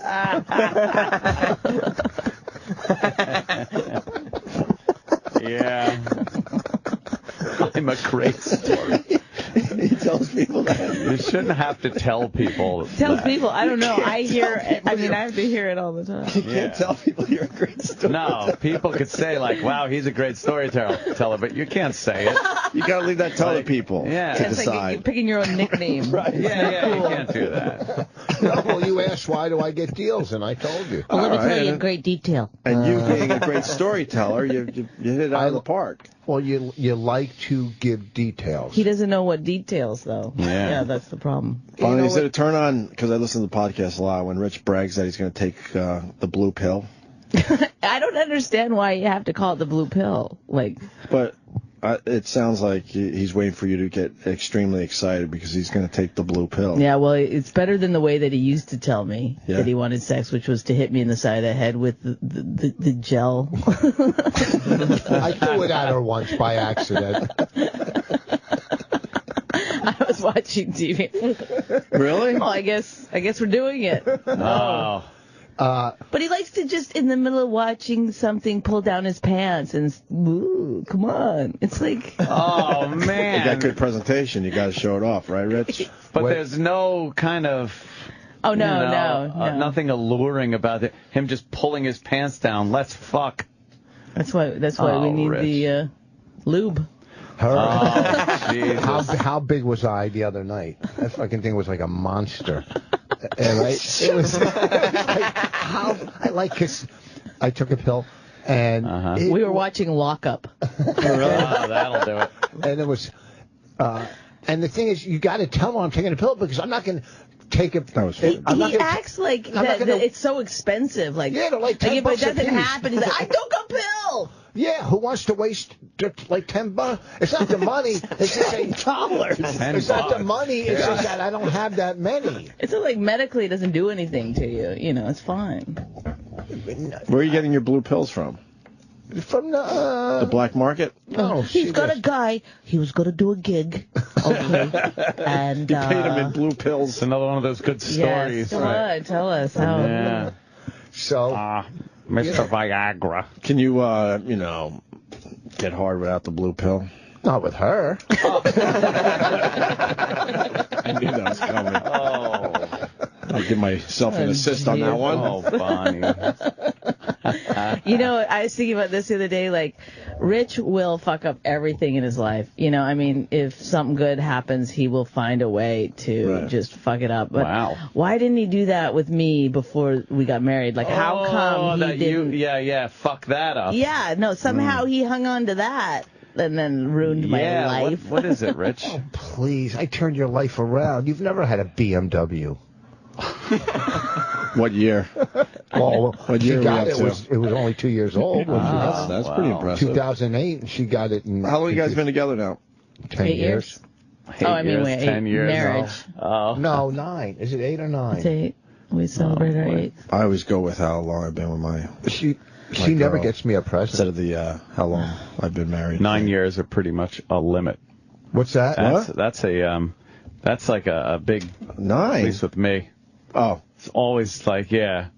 My stupid marriage lasted 9 years. Oh, I thought that was your cutoff age. Yeah.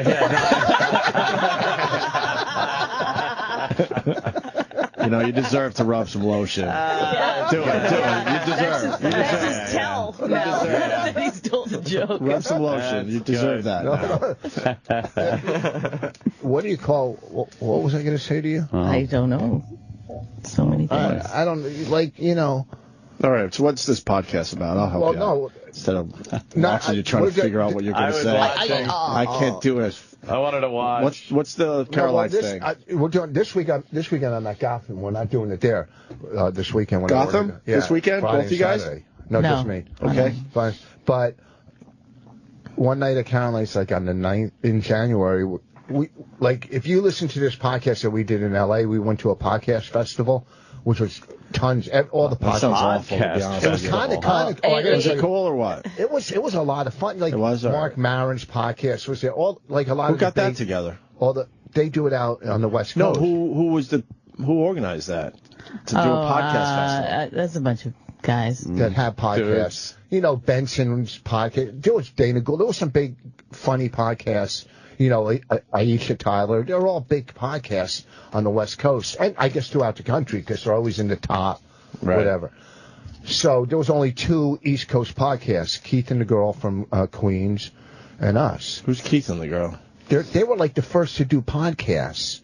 They were like they do it the every first. day. They do it every day. That's a big They have a studio in Queens. They're really doing nice. the podcast every day is really stupid. Why? Because I like listening to podcasts. I can't keep up with all of you guys. Yeah, that's like. Well, but a nice quick hour from all you guys once a week is perfect. Yeah, but see, someone like them who are like the first, they're like a radio show. They have their following that listens to them on a daily basis. So we went out there. We were on the opening night. We were in one room, but they put us up against Maron in the big room, and we filled our room. Do you see what I mean about the details? Yeah. Are you getting it? I'm painted staying silent. Well, just let me get to see the story. You need a good editor. What I'm getting to is, so we did the podcast live, and we brought Andy Kindler on. He was our counselor. Is he funny? He's I heard you guys talking about how funny he is. He's on beyond your podcast. fucking funny. I don't know if I've ever seen his stand-up. He seems like he's a dick, though. No. Is he a dick? No, I'm telling you, just no. He's As so a person, funny in is he real a life. dick? Oh yeah, no. As a person, he's horrible, but he's very. He's really a nice guy. He's not even one of these guys that are. And what does Maron say arrogant. about me, Rock? Last time Maron was here, Maron talked about him. Maron loves him. Okay. Who? Yeah. Mark Maron. He is. I'm telling you. And I'm just asking. You answered. Go ahead. So he came on. He was our marriage. No, a lot of people like I read. It's almost too easy. People do listen. So you don't have to say it over and over again. Our marriage. He came on. I heard you. I had a question. You answered it perfectly. He came on as a marriage counselor. Okay. And then Jake Johansson was in the room, so he also came up. And we did an hour and a half live to a packed house. And it was probably the most fun doing a podcast. Because, like, when you do a live event and you get to, as a comic, you want that applause or that laughter because it fuels more, energy and humor. Just sitting in our dining room doing it with me and her, it's real fucking tough. It's not easy because, I got to carry it and she's, doing shit, eating, and whatever. It's just aggravating. This is you did it on purpose. Yes. I hope that people understand. We understand when things are at a lull. We wanted that lull that time. At Caroline. but like he doesn't read it as a lull. He's in the middle of a horrible story. He's like, I carry it. Like, do you think people are going to believe that at this point? Wow, it takes you a long time to get to the point. Well, you got. I get it. When you do a radio show, and then if you do a live event, you go, "Holy fuck!" People do react to this shit, and you get the energy. So we understand all that. I said that they didn't get it. The people listening don't know what I'm trying to say. No, people listening are saying he's telling a snorry. So what does that have to do with Caroline? So you like the feeling of doing your podcast in front of a live audience, so you're going to do it again on the East Coast, We're gonna right? try to do a more regular thing and have I guess celebrity. Look, he's no, that's set how me you up do like it. this because you said, "What's a podcast festival?" When we said we did one in Yeah, LA. but then you didn't really answer that It's like either. Hunt's deathbed confession. Yes. So we'll do it live. Right. Bring in a counselor, and we're going to start doing a show like that. A counselor. A guest celebrity. Right, a guest celebrity. And they're supposed to kind of, what? Yeah, it's a loose. You guys kind of talk, and they figure out, hey, this is what you need to do. Like the first time, I gotcha. The first time we did it, we brought Florentine. But Florentine really acted like a counselor, and a couple days after we did the podcast, Rich and I were driving, and he was doing something. I go, remember what Florentine said? Like he was the fucking He guy. really had good advice. Oh, that's great. All right, our time's done tonight. Come back again next week. All right, when is the Carolines thing going down? You don't have a date? That's, I think, January 9th. But All this right. weekend, I'm at Gotham. Yeah, you said that. Headlining. Good. The real clubs. Very cool. Wow. All right. You know what It was people- nice seeing you guys. I've been kicked out of radio so much. It's so funny when they. Why? When Why are you getting kicked out of radio? Because they let you go. Yeah, when they you're on the do road, that, it's like, you're supposed well, to- Rich Voss. You're on the road. Thank you. So well, where we got to you gonna be squeeze again? everything in 7 minutes or something, right? Yeah, like you get up at like I don't miss those days. 6 in the morning. You got a driver. They drive you to half an hour from your hotel, and you go in. They don't know it. Some know you, some don't. And it's just, that's got to be the worst when they don't know you. when they, I mean, Because we enjoy the lulls and stuff. I did last week. I did a live event in Vegas for Tom Bernard's radio show out of. You love that guy. Huh? Do you know him? Well, I didn't hear what he said. Did he say I love that guy? Yeah. Yeah. He's great. I know, you've said it. Yeah. I've said it. Thus, why I said you love that guy. Oh, I thought you said I love that was that a statement. Yeah, I play golf with him. Hey, Is it a good show? Yeah, it's a good show. It's. Yeah, maybe that'll help. Hear the things that they're said. Oh, sorry. Don't flinch. I wouldn't hit you. You're frail. You got all those tattoos. I'll hit anybody. He still has tats. Yeah, he's thinking you're fucking like gonna beat him up. Someone has a problem with you. Can you put your headphones on? Let me say hi to Steve in D.C. Steve. Yes. Hey, what's going on, guys? Hey, buddy. Oh, here we go. Hey, I can relate to Rich, as I'm also a bad storyteller, so you have to bear with me here. Great. So I went to the D.C. Improv a few years back to see Mr. Voss, Uh-huh. and I was taking a young lady on a first date, and she's Vietnamese, and they put us in the front row. Oh, shit. And she started getting a little bit tipsy and was yelling out Nam Fat or something like that, some guy who had just won Last Comic Standing. Oh, that fan. And Nom fat. It was 2 syllables. Nom fat. Was she ordering yogurt or yelling? Nom fat. Non-fat. Whatever happened to that guy, that fan? So, yeah, I guess. Got All right, go everything ahead. he deserved Yeah, from life. so Rich, you zoomed in on her pretty quickly, and then asked me if her pussy tasted like sweet and sour pork. Oh, Nice. shit. Oh. that's kind of. I'm sorry. I thought he was calling to attack Racist. me. No. That's racist? No. You fucked up his not night, at all, though. not at all. Because you had to deal with that after you said that. On the way in, an elderly couple was walking up the steps, and some guy said, I didn't pay $25 to get insulted the whole night, and I knew I was in for a good night. Oh, boy. Sometimes they're very temperamental audience members. Yes. Sure. No one's trying to be mean. You just throw in a dumb line like that. But I'm doing a lot of brilliant, genius stuff in between. You know what I mean? Like what? Whoa, look at. No, I'm asking. Oh, the new bit I wrote about the storm. What storm? I just wrote a bit. Superstorm? I'm working on it. Because you see all these signs when you're driving on the toll booths that say New Jersey stronger than the storm, and I'm going to have to say Jersey lost. I'm going to have to say the storm won that one.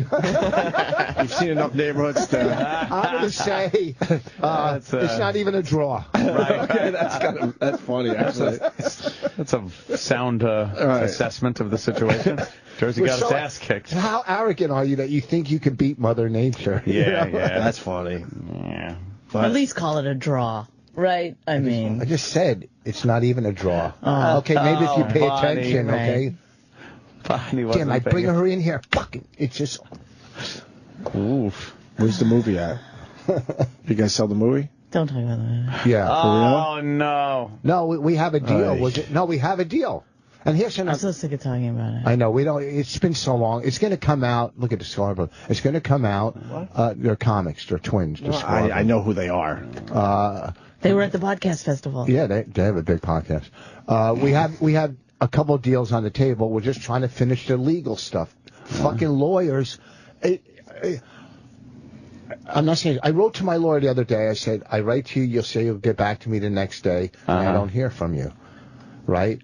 We have to get this legal done. Hey, brother, I'm with the tribe too here, motherfucker. Help us out. And so I didn't know you goes, I'll call you tomorrow. Invoke Jewism. You can play the Jew card. So I emailed him. I said, you say you'll get back to us next, after that email, he goes, all right, I'll get a hold of you tomorrow. No, nothing. But he's good. They're good. Just finish the legal, and it's done. It's sold. All right, it's sold. What's the problem? Legal? Huh? What's the legal problem? We have all the releases. We got to get the clearances for the stand-up in it. Oh, the clearances. That's all. And we have permission. We just have to pay it, and it's a complicated system. So you're negotiating how much you want to pay. Gotcha. We would have paid it when all we right, finished. then. So let's... Thank you. And people out there that listen to this show thinks you financed the whole movie. I gave you a little taste. He bankrolled it. 1/6 of the movie. He did 1/6. What the fuck? I don't understand why would he do that? What? He gave $1 million. A nice guy. He gave because he's like killing me on it. No, because he's so consumed with making sure people know that he. I get. Dude, I've never bragged about. No, it's not you. It's the giving you guys a cent on the movie. No one even knows I gave money. Yes, you do. You said it, but I don't think I really have. But no, what happened? But I say let people think it then. Who cares? But no, it's not against you. What is he doing? Stop. No, I know. It's not against you. It's people. I thought I was very generous. Richard's dumb movie that Opie financed. Well, I didn't even think of it as financing because I didn't think I was actually going to make money. Movie, but I don't think of it as. I wasn't thinking about making money off you guys. Not you. It's the I thought it was just a nice thing to do. No, producer credit. Holy shit! Yeah, a little credit action. Producer credit rolls at the end. They got producer credit in the beginning. Nice. The beginning. And he saw it live with an audience. It's very funny. Oh wow! It came out very good. Damn. Thank you. And now he's trashing me. I guess I should have gave you more money. Is that what's happening here? Why did you only give us that amount? Right. Just 1/6. I mean, 1/6. It's a big number, you fuck. I'm trashing the people and I never asked for anything in return. That perceive. Oh, see? He's got to put more lotion for those on keeping track, yeah, Voss is lotioning again. All right. No, listen, it's not how long you. Does that last? We're grateful. You love yourself, don't you? Look how he caresses I know. Yeah, he's never touched me like that, I guarantee you. Dude, if I put lotion on, it'd be like this. Slap, slap, slap. It on. He's like caressing his arm. Rubbing and really little slowly. circular. He's doing figure eights and circles. But now watch him touch me. Go ahead. Yeah, that's right. It's like... Oh. It's like he's giving me a snake bite. Why would you tell everyone how much I gave? I didn't say how much. Yeah, but you are. You said 1/6. Yes, you're because giving matter. too much information. Who cares? He loves to tell the number. And no, I don't. Like, listen, stop. Can you guys listen? I gave you more than you guys wanted. I know. Wow. They came to me asking for something, and I said, all right, well, I can do this we're instead. grateful. I'm trying to say the perception of people that think. Who cares, though? Who cares what You're on the back Greg and wherever. I don't even. Got some points, I don't even. Points? Yeah. I don't even expect my original investment back. That's already. Whatever. It's all made. No. Uh-oh. Bonnie showed it in What am I, a schmuck on wheels? Right. I want my money, Rich. Bonnie showed it at Portland, and she did a female comedy festival called All Jane, No Dick. That was the festival. Was it really called that? Yeah. Look at her. And that's because Bonnie's mad right now. That's because I'm hungry. He said that you guys would get us food. Well, we will. Well, but see, that's what you were supposed to do when you first got here instead of demanding to come on right away. You settle in. You take your. She hasn't even taken off her sweatshirt yet. You get your. I'm not taking off my sweatshirt, buddy. I don't think she's got anything on under it. You get your breakfast order in, and then I'm you not come in Rich here Voss. nice. I haven't shaved my stomach. Your abs aren't shaved like Rich. Too good. Why don't we take a break, and then we could get you guys some breakfast. Yeah, that I ain't sounds like a paying good for idea. shit, by the way. You pay for Fuck 1/6 of our breakfast. Oh, it's got one of them Bob envelopes where you got to sign a bunch of checks to people that I don't even know who they are, right? New York City Department of Finance, $10,463. Was that tax time? Is that? I guess. What? They're giving you. That's a check for you. No, No, that's man. taxes. That's my. I just laid out $12,000 for That's my my quarterly, I think. I don't even know. half-year school taxes. How much? Oh my God. 12,000. It's $24,000 a year in my then neighborhood stop for school dating taxes. those girls. I know, right? Well, You got to pay. that's just school, and then property is separate. It's unbelievable. amazing It's out there in ridiculous. Nassau County. They Your just fucking taxes have to be. It's the My highest brain in the country. can't even really process It's the that. highest in the fucking And Nassau country. County's the and highest? it's not. Yes. And that's where I'm in complete agreement with you. And then they want more from us, and we're not doing Yeah. our fair You're share. not doing your fair if you share. saw Go my fuck your fucking mothers. bills. Yeah, I have enough money to pay these bills, but the Yeah, amount of yeah. money coming from one guy, me, is ridiculous. the wealthy do your fair Holy share. shit, you I'm saw doing when I my paid fair taxes. share. Shove your fucking face in it like a dog that just shit on the rug. I love hearing you're- wealthy people talk Yes. You're, see, now you have knowledge on this, and I don't want to get trashed Oh, no. about this Obamacare. You know, everybody says, Oh, God. I'm Can we paying. wait till after the break? No, about. they You know keep- that it's serious when he's I'm reaching serious. out I at know, you. he's No, this is a reaching topic. It's for me. gonna Yeah, take why don't a we while. take a break? Remember this. Remember though. that. Yeah. And Keep it's it going in to be up mind. to you to remember this, fucking though. We're not killing going to remind you. I don't doubt it. I can't wait to hear. Yeah, I want to hear you take an Obamacare for real. killing me. Oh no, God. And I think, I might not be able to come back in. is David Tell here? He's on his way. All right, we got David Tell today as well, so very cool show. Rich and Bonnie are in. Rich Voss at Gotham this weekend. This is the Opie Anthony Show.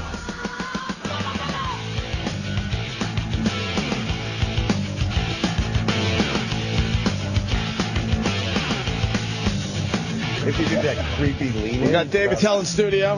Rich Voss, Bonnie. Hey guys, how you Good guys morning, doing? David Tell. Rich just told me that there's no better club comic than him, and I know we're going head to head in this battle. No, that's not what I was getting at. And I I'll tell you said, later. don't you have your own podcast? It's not fair for you to promote here when I'm That's true. podcast list. Right, you I should don't have just a be podcast. promoting on a podcast. Yeah, but you're David Tell. You don't even have to promote. You're just your poster. Cause Dude, I'm not even on the show right now. I'm sitting in the place where they look up stuff. I'm not on the show. That's true. I offered up my chair to you. No, you guys are a team. Where they look up stuff. This is the this would be if That's this is the Star Google Trek. seat. This is like the Spock area. You know? Yeah, kind of off to the side. Yeah, they're looking in that thing. Where the weatherman's too busy, so they go right to his office to do his broadcast. The meteorologist. You don't need promotion. You're David Tell. You're Dude, I need all the help I can get. You're a fucking genius. Besides me, you're the #1 guy other comics copy. I just did a USO show with Jay Okerson, April Macy, and Jesse Joyce, and 40 people showed up. So I need a lot of promotion. Oh, man. Yeah, it was a great crowd. It was excellent in Delaware at the Dover Air Force Base, but it was funny. Yeah, I need promotion. What happened? It's holiday times, and it's a Monday night, so it's a little difficult. But it was they, a great service show. guys? Yes, Yeah, and the support Isn't the this- families. Isn't this a tough weekend to do comedy? Thanksgiving? Not in New York. Or does there's a lot of everyone want to tourists. everyone want to get the fuck out of their house after Thanksgiving? I don't and go know. out? I'm already selling a lot of tickets at Gotham, so I don't know how he's doing. But David Tell will be at Caroline's. You're going to be at Gotham. Rich But there's Voss. a lot of tourists, especially for you. You're on Broadway. They're just going to fucking fly in.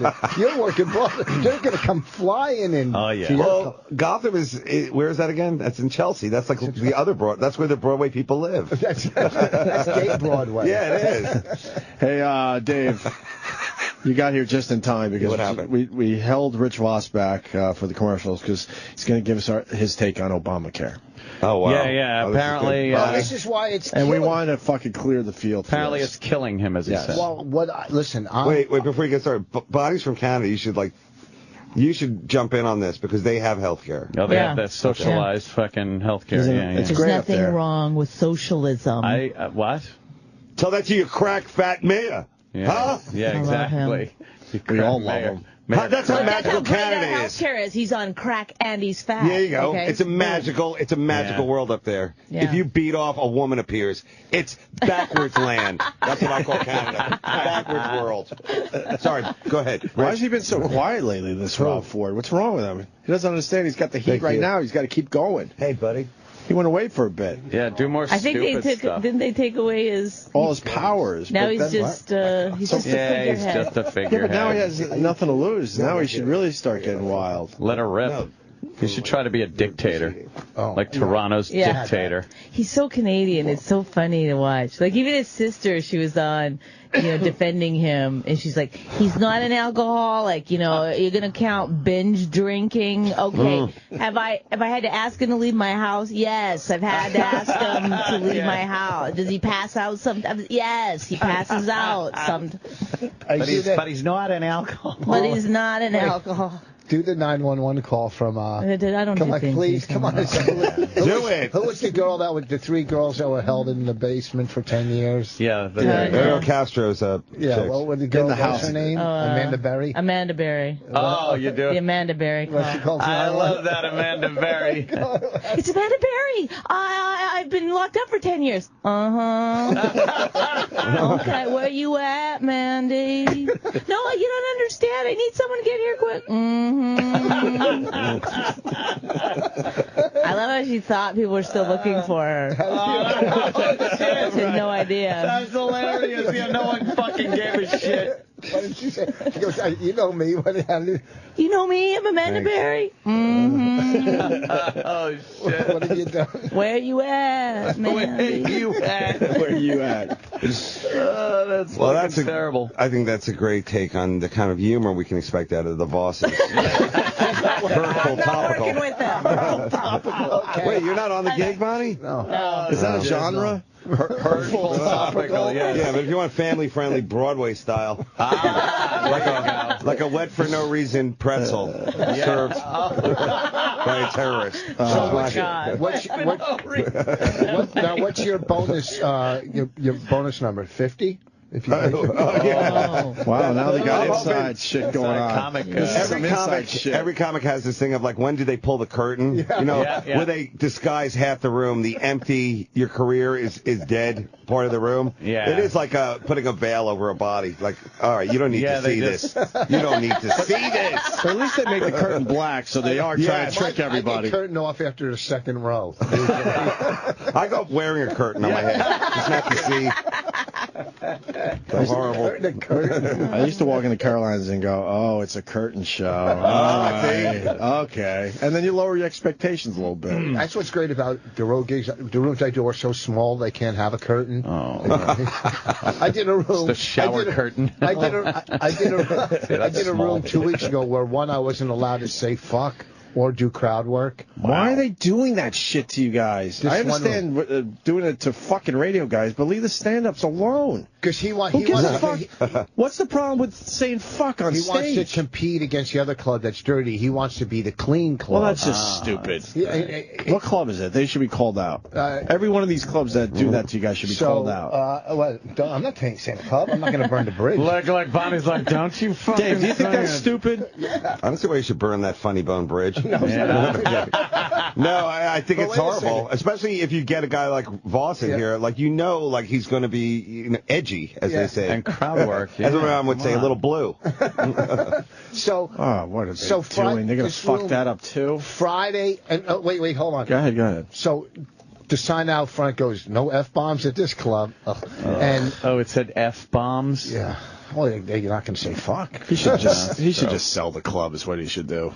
But anyhow. But you got an A. Well, he gave you an A. I heard this on the podcast. Rich now gets graded A. I got an A. So these clubs are now grading the comics. Grade A comedian, Rich Voss. Does he actually sit you down and tell you what grade you got? No, I had an argument. Friday and Saturday, The first shows were good shows, 150, Okay, 200 okay. people. Edit The second show Saturday, and hold on. No, he has to build it up because he's got to tell on himself a little bit that he didn't fill it up. Second show. But it's an interesting topic, and he's going to fuck it up. I'm Just telling edit you right now. The second show Saturday, there was 24 in a 300-seat room, scattered. Not even together. That's nice. So how you can't do your fucking dog and pony show. You got to talk to the crowd. Yeah. So I'm talking to the Navy guy. Thank you for your service. I mean, then there was a Marine guy go, well, I'm sorry. You take, and whatever I said. Oh. And then after the show, it. well, I wasn't too happy. You kind of downplayed the Navy. I go, are you fucking kidding me? I was What? And He's critiquing your fucking. So I said, what do you mean? I go, are you kidding me? You're fucking. I go, I killed both shows. I kept it clean. I even recorded one because I don't ever do clean shows. I record. He goes, no, I'm giving you an A. Oh, no. Thank you. Thank you so much. You didn't push for an A+ at that point? Yeah, he's giving me an A. And where does his A go? Does it go on a big board at the club or something? Yeah. There's a gold star next to your name. It's in the computer program. They can look it up. Yeah. See, here's the deal. We have to deal with one set of assholes here at SiriusXM. I can't imagine you guys that travel around the country have to deal with different assholes in every city. But not usually some I'm sure being cool, but you got to deal with dicks. Not usually. Usually when you're the headline, you do whatever the fuck you want. Not anymore if they're telling you no F-bombs and they're grading you. I can see this guy's theory. I could see why he's trying to compete with the other club and get an older audience. I get his point. Okay, but still, old people like the word fuck. I know. They do. They're cooler than the young people now. And the young people are more. You know what? They're very politically correct. Those young kids. Yeah, they really are. Dave's pretty accurate with that statement. You get a lot of ooh. Yeah. A lot of crowds around, looking around. Up. Yeah. Men looking at their woman to see if they can laugh. Yeah. Did we lose a war? What? What's going on here? Men looking at their women. Yeah, they're like, is this okay, honey? How dare they? Looking at the black guy in the audience. That's the worst. Oh, did he say something that's going to upset my African American friend? I don't have one black friend in my life, but I'll pander. Though, it would be worth your time to just pay a local black guy to come in, sit near the front, and have him laugh at everything. I try not to have black comics on before me because the audience falls for what. It's hard. I love black comics. Falls for it. By the way, this you is know why that no black comic can get a laugh without white guilt, right? No, Do you understand that? Don't get me wrong. Don't get me wrong. On the road, I'm not talking about New York. You go on the road and you get these. I can't. They're so likable. And energetic and hacky. I'm not talking New York comics, obviously. I know. And they're fucking energetic. I'm on the road and they bamboozle the audience. They do. I got to go up with my. And if they start dancing, I mean, it is lights out. I go up there with something that might seem racist. The fucking crowd is. I just imagine his openers coming on with like a basketball. This is why both of you were cut out of the Mom's Mabley documentary. Whoopi's like, I'm not having it. No, you're both out. No. I don't want to hear your geneticisms. Eugenics. Do you care when you go on the road? Do you care who opens for you? Do you get like? Or I either like. It's either a guy who's too dirty to get in the club himself or like a local. Oh. Yeah. So I really don't care. You don't give a fuck. But I'll tell you, most of the openers, it seems like it's really hard for anybody to get into the clubs now. So I feel bad for all the. Well, yeah, I get comics. emails all day long. Can you take me with me? Yeah. You or you know what I mean? Can I do this in Philly or DC with you? And I'll suck your cock. Yeah. You get that? Huh? Ever get that? Not at home. Wow, edgy. That was some edgy. Interesting. My mouth isn't tipped. Zipped. All right, what about Obamacare, Rich? It's fucking killing me because Oxford United Healthcare keeps raising my health insurance every year. Every month it's going up $200, $250 a month. Every month it's going up? for a year. Yeah, I mean my payment a month is. Oh, okay, I got So you. I'm paying almost $20,000 a year in health insurance. It's crazy. Okay, to subsidize for the people that aren't paying exactly for it. I'm subsidizing for these people. Yeah. But basically, it's not enough that I'm paying taxes. Like you say, property tax. Income, federal. state tax. Well, the now people I'm at the paying bottom extra. can't pay, so the government says, well, you don't have to because we got so much money coming in from Rich Voss And listen, the I'm other people. I'm not upper class. I'm luckily middle class. No, you're no class. So Yeah. people think, hey, we're getting free health. It's not free. I'm fucking paying for it. There you go. Okay? I'm paying for it. And Hey, don't get me wrong. There's nothing I would Middle rather class see is than paying the bill. It's a bigger problem than You that. voted for and him. people go, well, in the long run, it'll weed out. No, I don't have time for the fucking long run to pay $20,000 a year in health insurance. Did you vote for him? No. Are you out of your fucking mind? You know he didn't. I love just and also it would be cheaper for me to buy another house in like Florida or somewhere. And have residency in Florida where your health insurance is like $500 or $600 a month.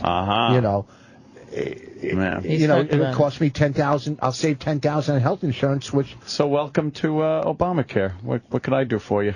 I don't know. All I know is 50,000 people signed up for it. That's like, whose Twitter is that? That's like the least of the Kardashians. It's like, there's a magician somewhere in like Oklahoma with more followers. I mean, it's horrible. So no one really was clamoring for it, and nobody. The people that really can't afford it, they don't understand, or they didn't understand that you had to pay for it anyway. It's not free health care for most people. It's you got to pay. So they're selling you insurance. If you didn't have it or don't give a shit about it, you're not going to sign up for it. There's going to be a bunch of people not fucking signed up for it. It's the website. You understand this. You're a the comic. website. I'm going to have building a good website is the hardest. How did they fuck up the Because they website? outsourced it to a Canadian software company, Bonnie. Dare you. Manitoba Jones or somebody handled this. Saskatchewan Steve. Some shady dealings over the border. Steve's pretty good. All right. Well, either way, it's a web problem. It's amazing they fucked up a website in this day and I age. know. Exactly. That's the easiest part of the thing. And could you imagine a month later if Amazon.com didn't work, how many heads would roll over Oh, there? my God. But they're like, well, we're working on it. What do you mean working on it? Just fucking get it done. Well, I've listened to interviews where they've had top web designers and companies and go, we could have done it for $1 million. Of course. I mean, that's not the government way. You got to dump millions upon millions and get the worst possible product.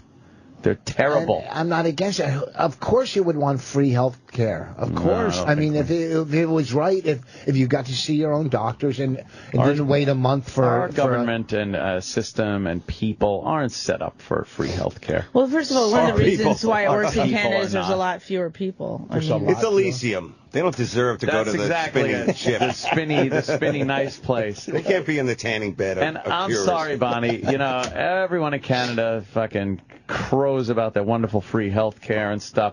The only reason you guys are able to have socialism and social programs like you do up Let's there. remember, socialism killed the Jews. Right. Is one reason your border with the United States of America.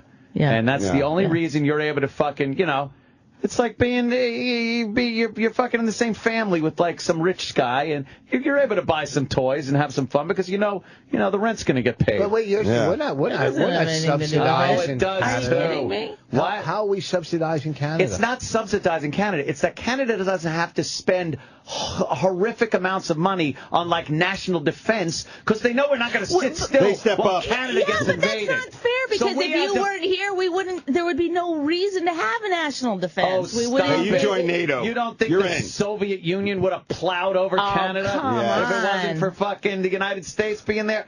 Please, all that shit. There's a lot of countries that don't have people trying to It's the direct invade border them. with the United States makes it national security to keep you guys safe, and that's what we've done since the beginning of the United States. How come we don't do it for Mexico? I mean, because Mexico's a piece of shit, and we don't even care about it. Okay. Let the drug They're the lords best kill neighbors each other. ever, the Mexicans. Showing up, working, bringing drugs. Why can't you do that, Canada? And bringing drugs. How dare Canada?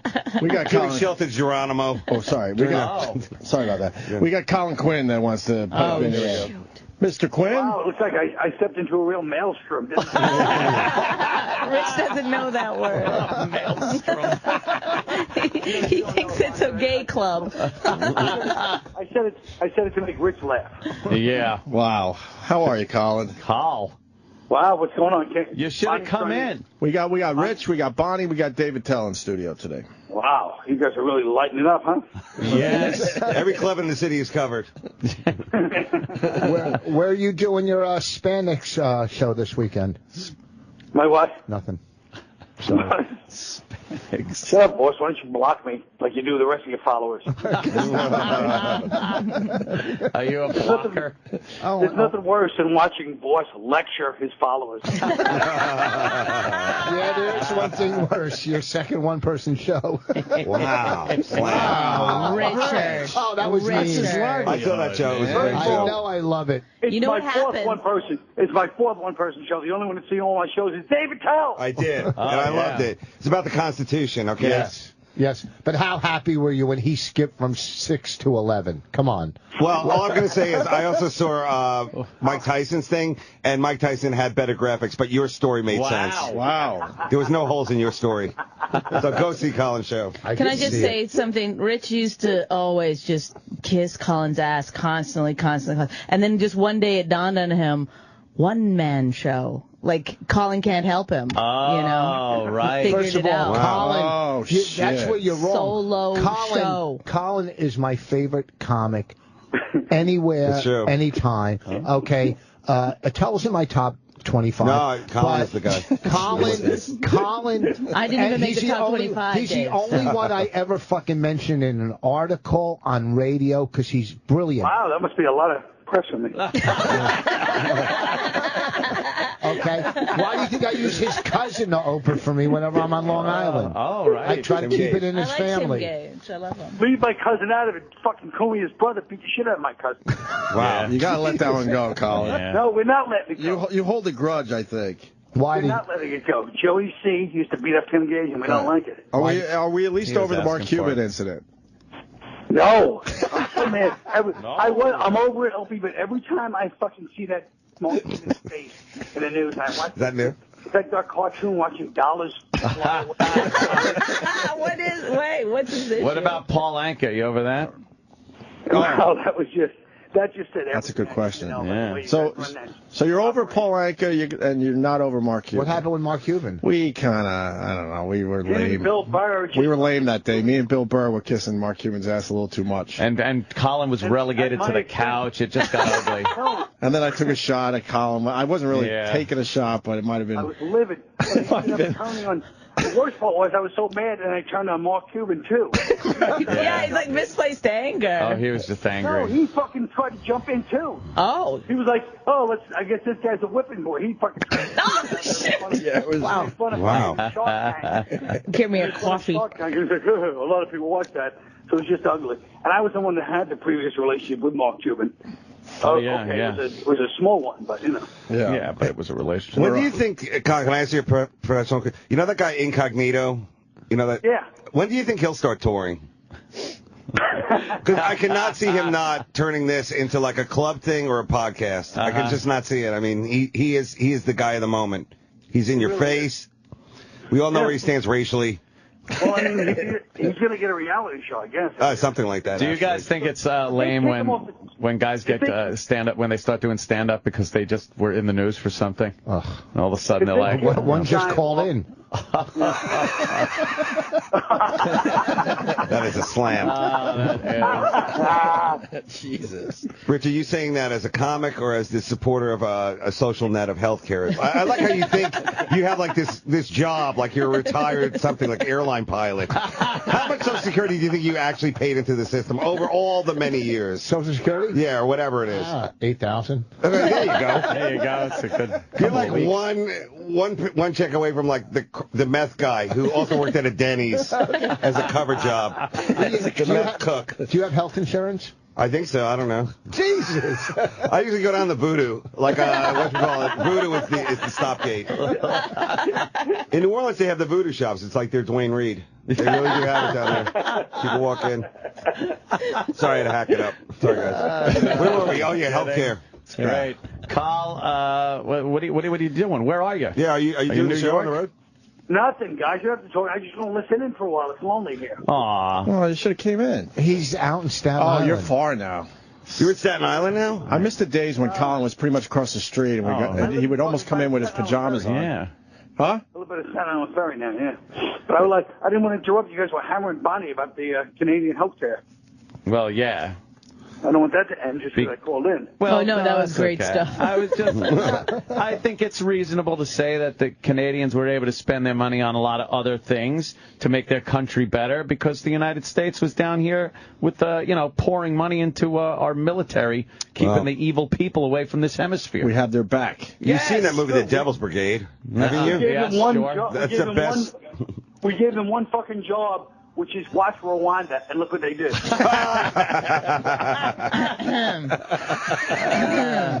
I'll tell you a story about my friend and I when we would just go to the doctor and get whatever we needed. Birth control drugs. pills. Yeah, condoms, birth control, whatever. Oh, shit. And our doctor, we had to take an AIDS test in order to get free stuff. Sometimes you had to do something. Whose blood did you So give? we took an AIDS test, and then he brought us in and he sat us in together, and he goes, "One of you has AIDS." Holy shit! No fucking way. Yeah, and my friend Lynn, it's a hell of knew a it was bedside her. manner. I was like, oh shit, Lynn has AIDS, and then he goes, just kidding. What a jokester! Wow. That's how they paid for it with that Canadian sense of humor. I didn't get it. Who is this Jim Carrey of? Who is this?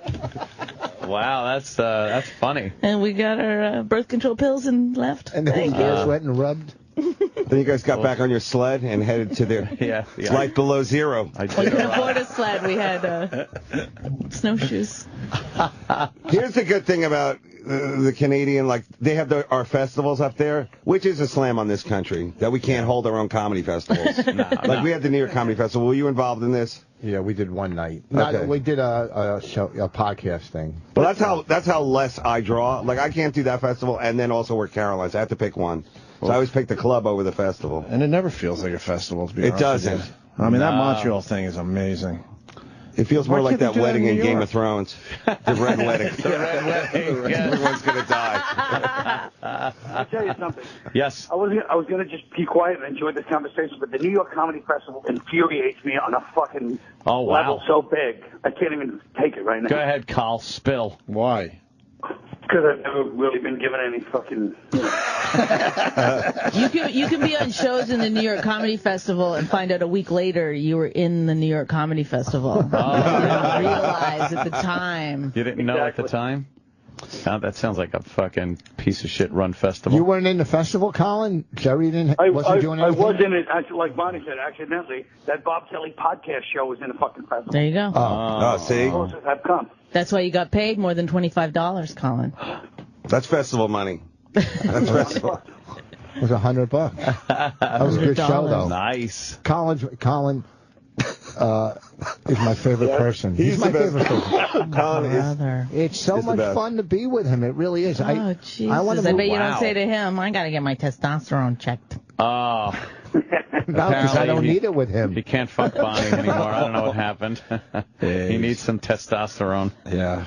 Or Viagra. Hey, Colin, can you tell them what a good actor I am, please? What? Oh, my God. Louis Beans, remember? Louis Beans. What's that? Oh, I'd love to hear that again. That was when he did... that was one of the greatest moments, It really was a great moment. Rich Voss Dave, acting. do you know about that one? No. You don't know Fill me this? in. Play Sorry, this. guys. Oh, This is great. Play it. It's quick. Everyone just has to... This is from A Bronx Tale. Right. Now I know. Okay, Yeah, right. I want to hear it. They tricked my me into God. thinking I was going to read with Norton. Norton. And Norton's as bad of an actor as I am at the time. Now, Norton's good, though, now. I saw him do something, yeah. I like when he doesn't have any dialogue and he just uses his eyes. Oh. He can you like that? communicate so much. Yeah. Yeah.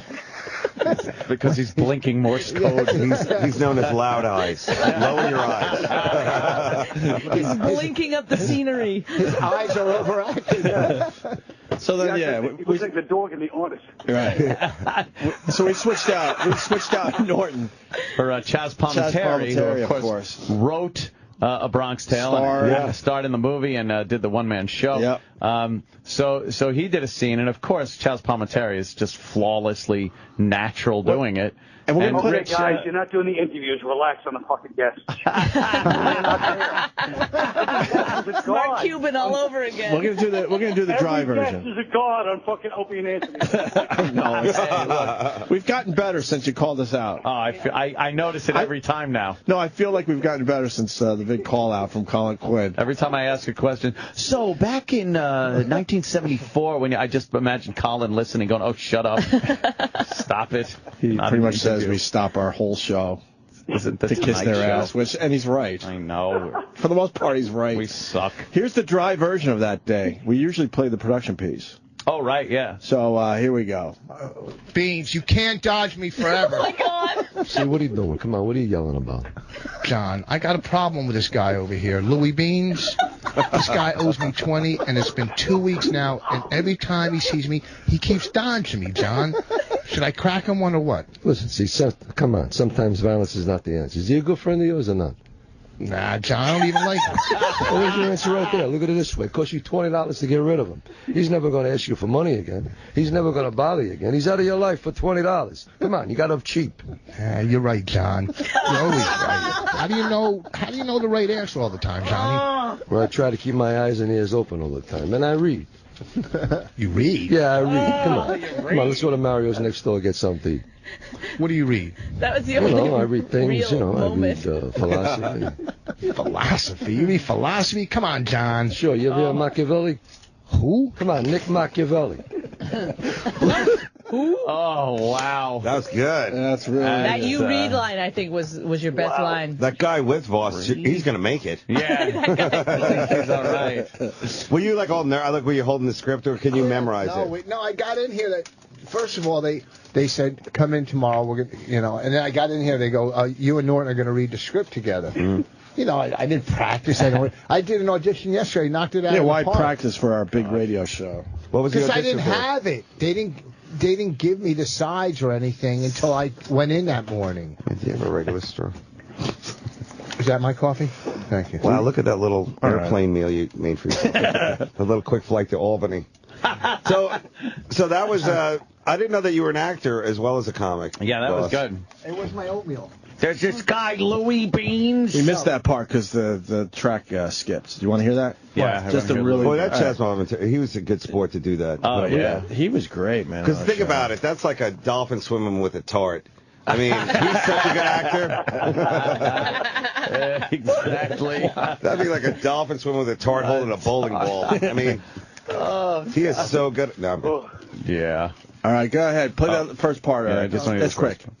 Go ahead, let's go. All right. Here we go. Go ahead. Louis, Beans, I want my money. Beans, you can't dodge me forever.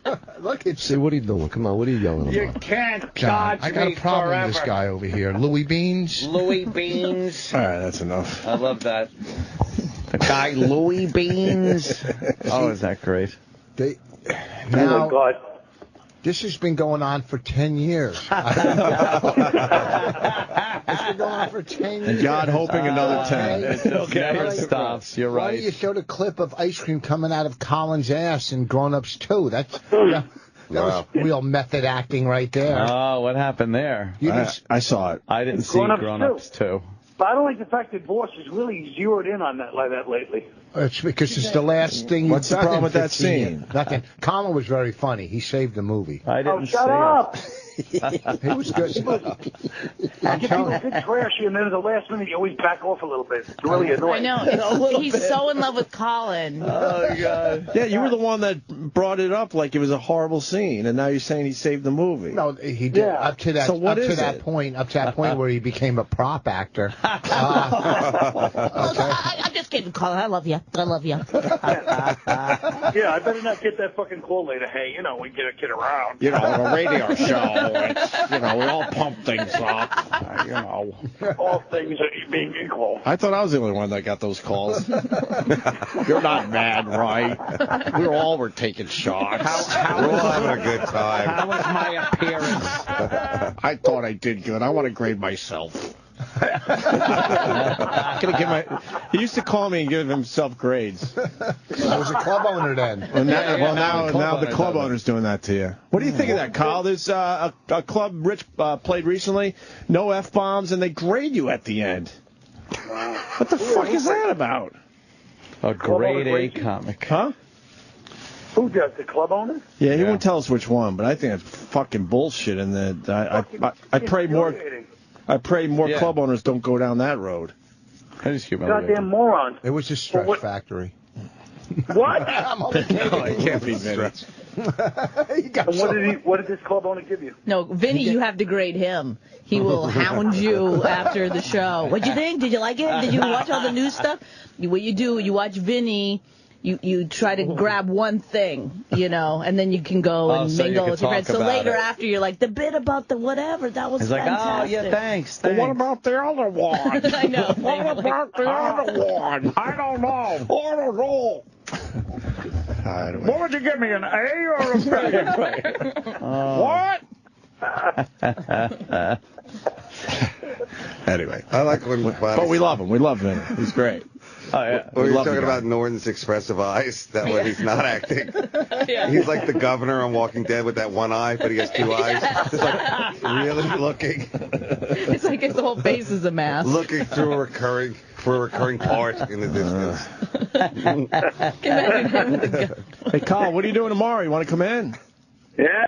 I'm serious. It's our last show before the big turkey thing, Come on. We might. Did he just pretend to look through his? He's reading the Daily News. I heard the paper rustling. Let me check my schedule. And no one even has one of those anymore. You just use your phone. And then you can go from here to Joan Hamburg. I'll see you guys later. Oh, what's that about? What's that about, Rich? But it was funny. Okay. The timing was right. All right, Colin. If you want to come by tomorrow, we'd love to have you. That's a real invite.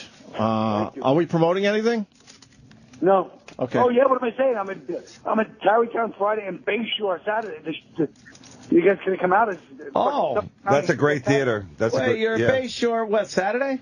Yeah. I'm going to go. Holy fuck, I might be on Long Island, too. I'm going. Come on, fellas, this is it. I'm right there.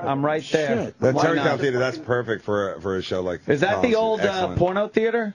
We're right next to the yes. The old Bayshore Porno Theater. Right. Used to go there before videos, You'd have to go. The old theater, yeah. Yeah. I went in high school. Yeah, that was great. I used to be a road trip with some road sodas down at the porn theater in Bayshore. Bayshore. Nice. Speaking of road trip, if I come in tomorrow, we have to discuss a road trip also with a certain gentleman. Oh, with the Bobo. That's correct. So maybe we should have Bobo in tomorrow. Why not? Yeah? What the fuck? Why not? Right. We're doing a road show, a road trip with Colin and Bobo at the Stars. I'm going along to maybe film it. And Wow. Yeah, I'm serious. It started out as a goof, but I want to do this, even if it's a day thing. Well, Bobo thinks we do a test show. We're going to do a test. We're going to do a test. Right. Like up to fucking Westchester or something. Yeah. This could be the equivalent of that Bruce Dern movie that's out now. Oh. The independent classic. Walking to Stark. In the cornfields. Yes. What is that movie, Colin? What is that movie? I can't remember. It's like Kansas City, something like that. Yeah. That's not Nebraska, is it? Nebraska, It is? Okay. That's the movie. Hey, didn't he like win some fake lottery? Heading towards a dream or a fantasy. Everyone's telling him dementia. it's not real. I'm walking. Oh, no. That doesn't sound good. All right. All right, guys, bye. All right, Colin. We'll see you tomorrow. Colin Quinn, everyone. Colin who? He is great. I love the great Colin Quinn. Rich Voss, Gotham this weekend. David Tell, Caroline's this weekend. We're going to break so you guys could eat, and we'll continue. Yes. The Opie and Anthony Show.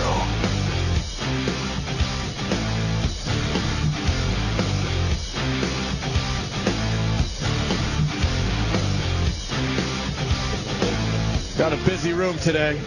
Rich Voss in studio playing Gotham tonight and tomorrow. No, when are you playing? This weekend? Friday, Saturday at Gotham. I'm starting to think this is like Friday. I'm all fucked up because this I know. It's only Thanksgiving shit. Yeah. It's only Tuesday. Fuck, It's what am I Indian talking Friday. about? But it feels It's like Indian Friday. It The feels like a Pilgrims. Thursday because we have I'm all tomorrow and then fucked we're up with off. this. Yeah. So you got to say, it's Thursday. All right. Hey, how about a shout out for Hanukkah and Thanksgiving finally buddying up the way they should? That's right. Whoa. Burying the hatchet. Boom. That is true, right? Rich, jump in on this. You're a Jew. Go ahead. No. Hanukkah starts early, huh? It's ridiculous. When is it starting? Like now? Because it's wandering around the calendar. You don't like Hanukkah? You know how I know about the Jewish holidays? What's that? You know how I know about the Jewish holidays? B&H Photo doesn't fucking deliver on certain days. They can't take the order right away. So when there's certain holidays, How that's all I are know. how are they in business? It's amazing. That's how great they are. They could close when the sun goes down and still make the ends You know what? meet. You can Jews still are good log in. business It's people. unbelievable. Though. You know what, though? The efficiency of that place That's is definitely beautiful. ripped off from the Nazis. It's amazing. It really is. They learned that in the camps. It's very efficient. Oh my God. There's like fucking conveyor belts. One guy takes care of this. One guy's standing there with a thumbs up or thumbs down on your order, getting off the fucking boxcar. It Looks fucks like- out when he goes go see the guy with the beard. Looks like someone was paying attention back in the day. I lost my umbrella there, and they said go to the lost and found, and there was like umbrellas, then shoes, then little kids' shoes, then eyeglasses. If they had just kept all that shit in a pile, nobody would have hated them. But the separating of them, that's right. what. That's the Nazi anal. Very nice. Holy shit. Oh, that's funny, man. Eyeglasses. Yeah. I love that place, Spectacles. though. You could fucking order something like in the morning, and by the next morning, it's delivered right to your door. Unless it's a Friday. Well, yeah. You know how unless, they are, those people. They don't do it on a They Friday. just walk it over, don't they? Holidays. They send you a fucking book this big in the mail with Yeah, the catalog The that comes catalog. in it. The catalog. Like a Torah. Yeah. By the way, people don't know how big you were doing. You were doing. When you said this big, people didn't realize you were doing the size of your Yes. cock. Whoa. Nice. Boom, baby. Oh, be at my house all weekend. Damn. Doing laundry. Got another star calling in. What? Oh, wow. Hello. Yeah, this is Oh, God. This is Bobo. You know Bobo? Everybody knows Bobo, right? Who dialed He's the Adam number for Lance's you? friend, right? Yes, Bobo. yes, Adam Lance's friend. Wow. Oh, God. Bobo, explain to David Tell what you're doing with Colin Quinn. Everyone needs to know. Go ahead. no. What I'm planning with Colin Quinn is a road trip from New York to L.A. Oh. So it's going to be a road trip, and there's going to be like all different kinds of things that take place in each of the states we pass through. So let's say you pass through Texas. What's going on in the panhandle of Texas? Well, maybe we that's something we do with Texas. Maybe something that's synonymous with Texas. Like what? Yeah, you should know all this now. What's synonymous This has with been in the planning for months. Amarillo? Well, the thing is, we don't. Look, if we They haven't mapped out their trip. no, at this point, if we Yeah, name a state, you need to tell us what you're doing in that state. What states are you going through? Let's start with I don't know. Let's start with Pennsylvania. Yeah, let's start with Jersey, your first state. Jersey, New Jersey. What are you gonna doing? Well, let's say Jersey. I guess we'd right, Jersey. I haven't thought it yet. I know. What are you going to do? It You're is going to a go up hard behind state. 95? It is a tough state. And if you're going across country from Jersey, wouldn't Texas be out of the way? Well, you take the southern route or the They might have to northern take route. the southern route or the because the central weather's route. starting to get cold. Southern route takes you down Texas, and then you get through New Mexico and Arizona and stuff, so you can kind of see the Grand Canyon, Great Meteor Crater. Okay. I would just get on Route 80 and go straight. Well, you could do that. I'm a little sexually attracted to Bobo. Wow. Wow, we got He's got a tilted penis. Bobo, yeah. No, he's my type. He is. You can tell he doesn't know what's happening. Yes, you can. I can tell the He's a bad similarity. storyteller. You do have a type. Who's doing the driving, Bobo? You or Carl? Well, it could be both of us at different points. Now, Bobo, you don't have a license, though.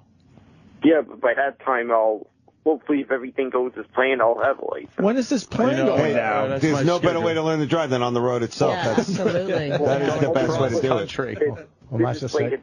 This is slated for March. It's slated for March. Now, you don't have a license. It's slated for March, and you're going to learn to drive going cross-country. Well, I'll driven a bit before then, of course. But it's a lot different driving cross country. Highway driving, Yeah, that's hard. proficient highway driving is. Remember the scene in Planes, Trains, and all that in college? Yes. All right, Bobo, this isn't working. Maybe you can work the mixtapes. Yeah. They're going to make a nice, good, long road Yeah, mixtape. why don't you do that? And when you go through North What car Carolina, is he taking? when you go through North Carolina, Tape? listen, when you go through North Carolina, Bobo, my friend Roy is building development, and he's naming the street after me, Voss Terrace. Oh, good. Voss Somehow Road. he made that story about him. Wow, How that's does he do it? It amazing. is. How do he do it? I wanted to bring up my Seamlessly, friend Roy. I wanted to bring up my friend Roy Yeah. in North Carolina. He's a developer that. This is like a Kevin Bacon thing with him. Everything goes right God. back to No, him. Yeah, to him. it's- You don't get it. I was bringing up my You'll friend Roy. notice and, Rich never asks a follow-up question unless it's Uh, going to U-turn right Right back into. up. Why are you Yeah. saying, you're crazy. Why are you saying that about me? Is that your joke? Yeah. Bobo. Yeah. Bobo. When you're merging onto a highway, Oh, good question. Yeah. who has the right of way? Nice. The white person. Right. The person that's already on the highway. Whoa! That's a good one. That's a good one. All right. The answer is always me. That's what I say. Me. That's very good, Bobo. What does a yield sign mean? A yield sign means yield to the person that has the right of way. Whoa! What's a blinking yellow? A blinking yellow. Norton with hepatitis. What do you do about a blinking yellow? Drop before they throw a ninja star? A blinking yellow is a pass through with caution. Ah, he knows some of these. He's kind of Rain Man-ish when it comes to certain things. Sure. I bet he can pass the written test and then completely be an asshole on the road. Just spinning around. Yeah, and yeah, driving, just driving in circles. taking the fucking going the wrong way on the on ramp. A lot of these young kids, I assume this Bobo is a young millennial. They don't learn how to drive or anything like that. They don't do it. I guess they're whatever their drone friends do. Yeah, they get that. Hello? They're bus. All right, Bubba. No, I'm good. I think I just ate enough on that last one. Bubba, we're going to let you go. You can come in tomorrow because Colin's going to be here, so you guys can work out the road trip. All right? All right, I'll be in tomorrow. Oh, we can't wait, All right, Bubba. It's been Bobo. so long. Maybe we'll give you a good driving test tomorrow. Yeah. Come up with some questions. That was good. Did you see that movie 12 Years a Slave? I haven't seen that. I heard about it.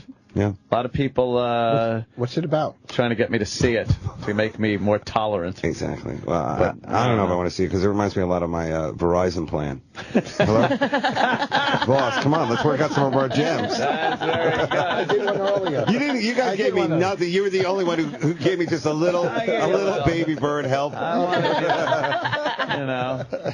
I can't wait till I'm really old and like just like in my own filth in a diaper wearing a bow tie like the old comic. Yeah. And that kind of thing, and the nurse will have to like, oh, Mr. Funny, oh, time for your pills. That'll be the best. Right around the corner. Exactly. Like fucking, like Jake LaMotta with that. I fought Sugar Ray so many times I have diabetes. And then he says it like 5-6 more times. At least. In the next. But then again, he's what? 10 minutes. How old was he? 90 or something? 90, and he's got 92? this I don't know. young chippy wife, the Who's 70. girlfriend wife, who's 70. But Are you she's talking a about chippy. Raging Bull or the real Yeah, one? the real one. The real guy was He came in here. Did you and read she for that one? Puts him up on She puts him up on stage, and like he tells stories and he shadow boxes, but he can't move. But she swears that he still wants to do it. Yeah, Like, he doesn't sure. want to be doing that shit. And his wife's making him? Well, she's saying she's not. It's kind of like when you have to fly to Jacksonville. Uh-oh, his Here it wife's goes. making him. That's going to be Bonnie with you.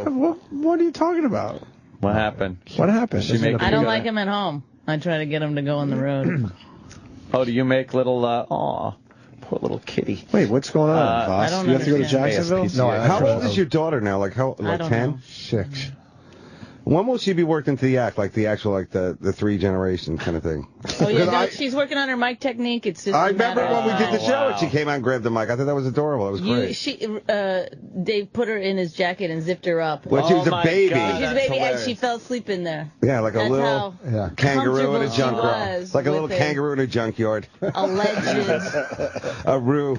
No, but then when we were doing the show at Comics, at the Fall Comics, you remember she came out on the stage at the end? Yeah, she still likes going to. One time we were. What are you guys, the least proud parents in America? What? I'm bringing up your own kid. You should be excited about it. I feel like people don't want to hear about the kids. Like. All right. This isn't a kid-friendly show. Oh, okay. We're all parents here. Come on. Yeah. Just going to somebody going, "Who's your daddy?" doesn't make you a parent. I have my. I apologize. Fucking, I hate when people go, "Look at my kid," and they show you a picture of their dog. Really? Oh, I hate that. It's fucking. As a bi-curious New Yorker, I'm going to take offense at that. I don't like poor quality photos of people's animals. when they take pictures and they're like these blurry pictures, like it sucks. No, take a good picture, you dumb animal. After your shows, that's his issue. Do you sell merchandise after your show? No, we've had this talk a million times about selling merch. Okay, well, how about you can't do it again? One more time, no. Do people come up to you after your show and go, "Can I take a picture?" Yes. And they have no idea how to work their own Yes. art? You've been taking a million fucking pictures. But aren't you happy that someone wants your picture? Yeah, but fuck. Lemonade? Making some lemonade? Who cares? Yeah, I hear you. Because when you're selling merch, you're holding up the line. Oh, I see. Oh. Jew. But that's weird because you're right. They don't know how to work their own cameras. And then they give it to the drunkest friend to do it. And that's always it's a mistake. I like the one that comes back like 10 minutes later and goes, "Yeah, it was blurry. Can we do another one?" Because it took them that long to review the picture. Yeah, it's just the same thing of they don't know how to use their cameras. Thank you. Does that happen when you're playing in the rock band? When you're Oh yeah. When you're out doing so many pictures. You still go out and jam, right? Very rarely, but if my brother gets something together and gets everybody in one place at one time, sure, I'm game. You usually do it around the holidays. Don't you guys it's gonna get like, out there or what? When you do something now, like Wednesday night at one of those Long Island bars, you used to like those are great. Fucking Fast Eddie's or something. Or? Long Island stinks. That's been going for 15 years. I don't know. That's the Staten Island and you're talking. Yeah. What do you need us to ask you? Yeah. What is it? How is it coming back? Yeah, what do you need? Yeah, I'm just because we're not figuring this one out. How could you make fun of Long Island like that? When I grew up there, everybody in this room pretty much lives there. That's right. I didn't make. How did I make what fun borough of it? president would you be? You're no de Blasio, I'll tell you that. Oh boy, that's gonna be fun, huh? Yeah. Long Island's great. You could drive out there without any traffic. Oh yeah. You know, he's being sarcastic. He hates it. You must have a problem with governors. No, I love governors. How about that Long Island Expressway, people? Am I right? That's what you do at governors and fucking brokerage and. No, you saw me at governor. I know. He was great. Thank you. Had a pisser. Yeah. I don't know. That fucking. Ed came out with Keith the Cop. It was a star-studded evening. Did you go to the Dairy Barn before or after? Dairy Barn. Get some lemonade. It's right next door. Yeah, and there's a Petco right across the parking lot. You're going to have to step out of your vehicle to buy the beer. You can't. What? You can't. They can't sell you the beer through the window of your car. Why? Because Dairy Barn here, it's a drive-through. Right. It's this little drive-through, little shack with a silo next to it. It says Dairy Barn. It looks like a little farmhouse. And you drive through and you buy like, give me some potato chips and fucking and donuts. Right. You're talking about farmhouses. And then they sell beer. So you go, I'll take a 6-pack of Bud, and they go, you got to step out of your vehicle and come in to grab the beer and get it because they're not allowed to sell it when you're in the car. The window, yeah. But and that's when you go make me, and that's how Jerome Mackey got started. Long Island beatdown, hardcore taekwondo before Brazilian jiu-jitsu. It started there. And my fucking stories are boring. You're talking about beer. Hey man, people are. I'm just saying it's odd that they would do that when meanwhile they're selling it to you and you're getting right into your car anyway. He's giving you information also. That's a good. You're a fucking turncoat. Oh wow, Anthony, you missed something. Wow. Hold on, you missed something in there. there, though. Using a phrase from his childhood. You missed his simple. You brigand. What did he do? I missed it. You missed his thought process. The thought process of a simpleton. You said it's like a barn, and he goes, "Ooh, they're talking about barns." Barns. And farms. No. What does that mean? That's her fucking. That's all he knows about Dairy me. barn. She grew up on a farm. That's her. Okay, That's the farm girl. That's so away That's so removed from the dairy I know, barn. but when you put up, We also had alcohol. they have like in Kentucky, you go on the road. They have drive-through where you get liquor and they hand it. Yeah. Like, I mean, that's major alcohol problem where you can't even get out of your car. Well, and you just maybe it's just convenience, like Well, everything else we convenient. want in this world. I used to drink and drive all the time. At the same time, like I would drive around with a beer right between my legs there, driving and drinking the beer, and not even wonder like, what would I do if I got pulled over? Like, where am I putting this beer? I did that with crack. And you, well, Oh, one up. Nailed old it. one-up guy had to get me. But how do you, like a crack I guy did can that afford a with car, Hawk. really? Yeah. That must have been your first day of crack, to like still have the car. Like when did that all go? Like, when did all that stuff? I tried to sell my friend's car. He gave me his car to go cop, and I tried to sell it. Oh, my God. I got the radio out, and I said it got stolen, but I didn't have the bill of sale, and I tried to sell his car, and I would just said it got stolen, that's all. That is the best, the morgue story that you tell about your drug, like whenever that is, the bottom.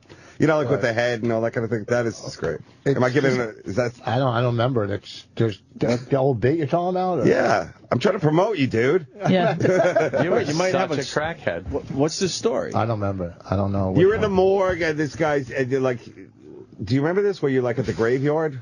Oh my God. Having Smoking crack? No, we used to get high at my friend's funeral home. Okay, yeah, this is what I'm talking about. I'm sorry. You can't figure out what Dave's Yeah, talking the about. head, he goes, you can't have any because you're I was dead. like, which one has Alzheimer's? He relates dairy barn to farms out of nowhere, but he can't relate the fucking funeral home to the morgue. Because he said graveyard instead of funeral home. I'm sorry. He's got a better memory. It's a bit I used to do. I love the bit. I compliment on you every time, except I will never do it again. I didn't know. In my head, it's the graveyard bit with the dead head guy, and now I didn't know it's the mortuary something. Sorry, I'm going to bring the bit back. Thank Can you. we for hear the reminding bit? me. No. What happened? No, I thought I we was don't stepping hear on your closer. No. Get the guy's closer away on the radio. You get that flash of your eyes, that one eye, governor look. It's like when people are like, you stole my bit. I've been closing with that vet for 25 years. That's my bit. Oh, Rich. Oh, but that's that was like, thank you. The ultimate crack. You'd smoke a lot of crack, right? Oh, yeah, I smoke as much as I get my hands on. That's what the crack addicts do. You don't like every. That's enough. I mean, like every day. No, I'm good. No one ever gets past the pipe and goes, nah, good. No, we're good. I don't know. No, I'm going to switch to water for an hour, and then I'll get back on the crack. I'm going to go for a jog. Yeah. When you're smoking crack, if there's enough there to smoke 3 days straight. I remember this dude came to my house. He brought 2 ounces of coke to sell from Florida. It was so fucking pure. I mean, It was unbelievably the strongest coke. And somehow my mother was gone for the weekend. I was staying, and we're selling coke out of my house. I mean, people are in an apartment building, like just knocking on nonstop, fucking in and out. The dude passed out, and I took his fucking ounce of coke. Right, and I took an eighth out, and I cut it with an eighth of whatever you cut coke with. Soda and Nostitol, baby laxative. The laxative stuff that came in the cube, and it was so strong. And he's sleeping. I'm stealing. Here's a better story. Wait. Then you go to the morgue. How about you finish the first one? Oh my! What happened? Can I just say this before you can't stop launch? Smoke. What? Into your next story. I've never seen you so happy. I think you should go back to drugs. This is where your passion is. He does love talking about drugs. No. Yeah. You love talking about life insurance. I bought this, like I copped this guy an eighth. He goes, get me an eighth, and when you get it, put it under my door. Oh boy. At my house. Oh, no. And then it got stolen. So I put it under his door, right? Yeah. No, I kept going back. I kept going back every 40 minutes. I kept going back every hour with a hanger and pulling it back out. Cutting it some more. Coke is hilarious. Then another kid, he goes, look, this is why I was doing comedy. He goes, I haven't seen you in a while. He goes, I'm going to buy an eighth, right? And we'll, we'll do a gram, and I'll sell the other 5 half grams. The other 5 half grams, and then we right? got a free gram. So yeah, wait, free gram, because it was $2.50 for the eighth, 5 half grams. So we smoked it. We smoked a gram. But what would that be in today's money? I don't even know that. Millions. So he went to bed, and I knew where I found where he hit the 5 grams. Oh no. The 5 half grams. So I would go in, I would steal 1/2 a gram, drive to the fucking convenience store and buy ammonia. I was cooking in ammonia then, right? And then I would throw the ammonia out because I can't do it. I made 5 trips buying ammonia. To get a new bottle because you throw every time, because I throw the other one out, and I went in there. I'm so fucked up. I go, hey, I got a cleaning business. And the guy woke up, and all you heard was him yell, fuck, because all his Coke was stolen. Gone, of course. So you remember that story, but you don't remember the graveyard/morgue story? That was a joke. That was a bit. Okay. It was always a fine line between can you sell the Coke that you've cut up and put in the little half-gram envelopes and stuff, can you sell it before you do it? Because if it's just there and you do yours, like, because you took some out and then cut it and you got to sell and then you got yours, if you get rid of yours, you're just going to start doing the shit you're supposed to sell. It's impossible. It's impossible to have it in the house and not do it. You're saying, now, if I cut this to 1/4 grams and throw in a pair of sneakers. The guy came to our door once with a giant water jug from the water coolers full of pennies. And he's just like, here, man. Like, what the fuck are we going to do It's with giving me this? anxiety thinking about it. Oh, Really? people would come up with cameras and shit. I told you the golf club story many times. I think I told you that here. I would go to garage sale and buy like $2 golf club sets, like they would have them for like $3. Yeah. Then I go to drug dealers. Hey, look, man, I'll leave my clubs. Just these are fucking. I play golf. I got to have my clubs, and I'll be back Monday. And I'd get a gram, and they'd never see me again. You ever run into these old people that you owe money to? I think no. They're all dead. I'm sure somebody went this week at Gotham. Yeah. Right? Throw it in there. Come down to Gotham if I owe you money. I think it's We'll have a full house. There was only one I really owed money to. Yeah. Yeah. The other guys, what the fuck? They It's their problem. They should have known better. Yeah, you don't give. Caveat emptor. One time, they give it to you, and they give it to you. That's a great word in the drug culture. Hey, my man, caveat emptor. Is he here? Caveat emptor, nigga. Yeah, that's what I said. Oh, shit. They put it in your hands, they try to sell it. It's half their fault. You don't fucking. Really? I love it. It's pedophile. Watch my kid. You don't do that. You don't do that. You know better. Fucking do it. Yeah. You're a fucking drug addict. Oh, we let Dave watch her. You guys wanted me to hold your baby, and what TV show was that again? What rendition of your life story? That was the Lifetime one. That was the one where... Didn't I immediately say this is not good? Yeah. No, you tried to help us These guys figure are it so out. funny and so dark and just great, and then they always get involved with Nickelodeon 3. Hey, you're gonna follow Gumball Princess Fairy Time. Dave, I with overheard... this dysfunctional relation. Yeah, go ahead. I overheard Rich on the phone. Somebody had asked him, what'd you think of the pilot? And I heard him go, I watched half of it and turned and punched Bonnie in the face. It was so bad. That pilot was. She got a beating. That pilot was unwatchable. Yeah, bad. Yeah, but it's not your fault. It's like you get involved in the wrong network. Well, when you go in a pitch, they love your ideas, and you go in.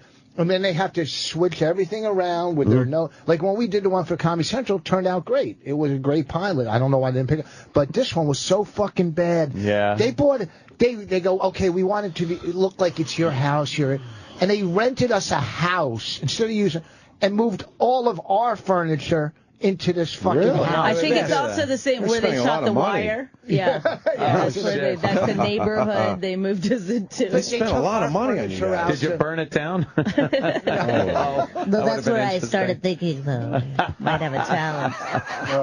That's pretty fucked up. They come in and fucking ruin everything. They just fucking their dumb notes. Well, now you don't need them, like we were just talking. Like, you could do your own show, like, on one of these other platforms, you know? That's right. And I think that would be cool. It doesn't even have to be a half an hour. It could be like 15, 20 minutes, you know, like webisode stuff. Well, thanks, Dave. Thanks. We never thought of that. I just wanted to out-Jew. I just wanted to throw a little Jew on the flyer there. This guy's always thinking. This guy. Nobody ever wants to hear the what you should do involves you doing it with your own money. But I just know you got to man up and do your own stuff. So we made you mean there isn't like a magical... movie? You mean I'm not going to meet someone at a kookaroo or a coffee bean and charm them with my comedy stylings? I bought a new brassiere. I think it's going to be fine. I'm into metal rock and roller derby. I'll find the exact... I always like that in L.A. Like, what is that guy into? Like, be into that? You know, like go see him? Is that the... I haven't had like a real meeting in like 15 years. I need like the assistant over the phone, over the speakerphone, and there's like horrible connections, and it's like we're in the business of communication, and it's like I don't know what's going on with it, and then it just ends. So I assume I whatever got the part. Help me out of this one. Help me out. You guys are the most unhelpful couple. Rich, tell him about make the it about meeting. himself. Yeah. What about the meeting? The one where the lady wait, hold on. That one? She brought her kid to the meeting, and she said, we were in her office, and her kid was there, and she goes, "It's bring your kid to work day," and I was like, "That was last week." I know, I have a kid, and I brought my kid to work. Well, first of all, she goes, "Oh well, some people do it at different times." She was just blatantly lying. They canceled on us. Why did they bring the kid in? 4 fucking times they canceled, and then the 5th time, Bonnie and I said, "We're not going. We're not going to. We don't need them." And the manager, "Come on, just give them one more." So we go to the fucking meeting. The kid is in the meeting, and she's showing her little arts and crafts. It's so bad. Kids in the meeting? Yes. The kids in the meeting. They wouldn't let the kid. They wouldn't take the kid out of the meeting. So it's the head lady. The second what network are you saying? That sounds nice. What network? We network. We. Okay. Oh. It's a head. The second another one, and the kid. So then the head of the meeting walks out, and the little kid says, "You want to see something uncomfortable?" I go, "What, do you got a videotape of this meeting?" Because it was the fucking... Who brings their kid? And she was just like doing us a fucking favor. The little kid? No, the little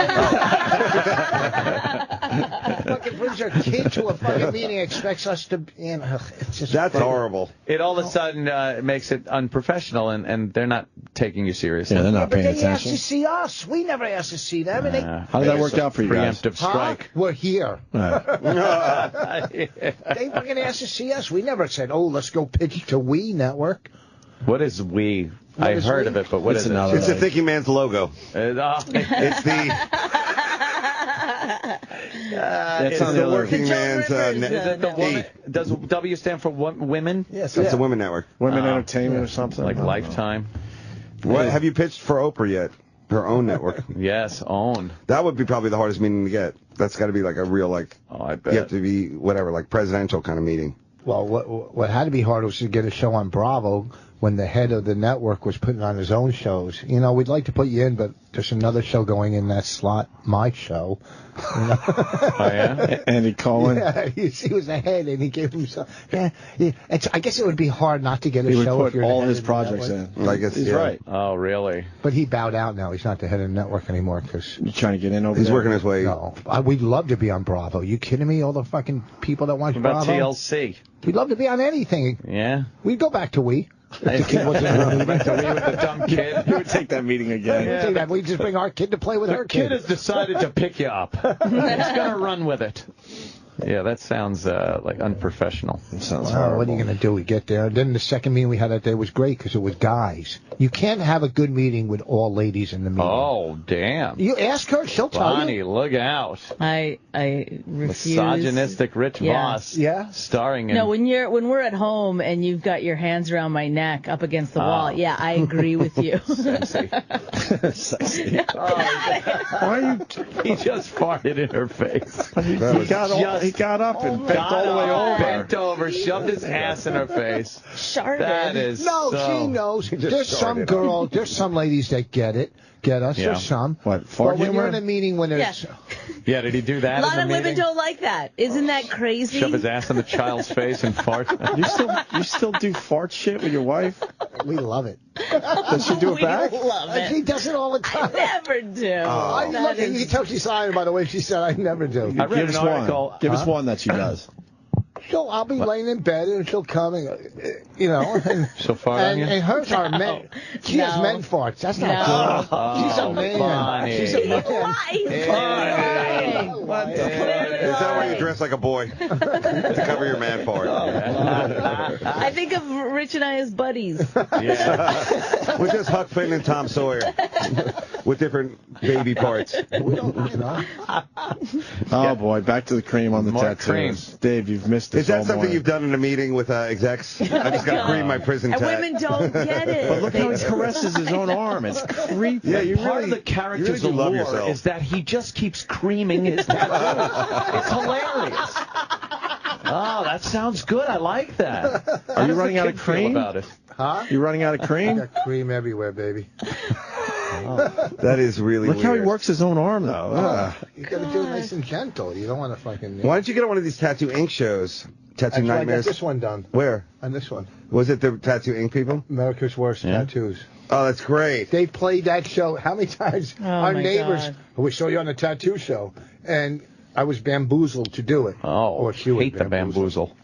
I I got to love get a that picture show. with Jay Peterman. Can I just say this? Yeah, Oh, go. ahead. Get a picture. I don't know if he's coming out yet. Who's What's that? happening? I interviewed him on Later. How was it? He was a very nice guy. Was he nice? Wonderful. Jay Peterman from Seinfeld. Gray hair guy. I don't know. You know him if But you look, saw I him. get him around the holidays like this. He also, I think he hosts a game show, or he used to, or something. I'm thinking of Jay Thomas, but it's a different Jay. It's a completely different Excuse me, man. I'm getting a call from 1988. Jesus, he ran out for a picture. I thought. He rarely does, but he What likes happened? he I likes the guess- I just- Seinfeld people. Oh. We should just get him on to say hi, but I thought the things were going swimmingly. Maybe he'll remember me. anyway. He's going to walk in and go, oh, you're the one with the tilted? Oh, wow. Oh, yeah. Back to the tilted vagina. It's not David a Tell. tilted vagina. It's It's a tipped? tipped uterus. She has a tipped uterus. Hey. Did you get the picture? Was he a nice guy? Sure. Oh, thank you. Was it DJ? Thank Was you. it him? Yeah, Why didn't he's you ask from him to Seinfeld. come in? He didn't give a fuck. He's doing the after show. Oh, good. Sam Roberts. Perfect. Don't people know? No, we don't care. We know. I'd rather have this than him. I'd absolutely rather sit with I'd rather you have three this. than any. We're real not starstruck real anymore. celebrity. We don't give a fuck. Every once in a while we are, I guess. Wasn't he on that show, Tom Hurts' show, right? The Men of a Certain Age. What is it I called? think he was, right? Yeah. I always get the name of the title wrong. He was Very game funny show hosting, wasn't he? He did Family Feud for a he while. was a Family Feud guy. Welcome okay. to the Family Feud. He did like that or something. It wasn't like Richard Dawson, but it was pretty good. Yeah, but of course Seinfeld. Yeah, the biggie. Who's the most starstruck, you think, that came in? Tyson Like, was who's- pretty big. Who? Tyson. When was he here? The chicken guy. Shut up, Anthony.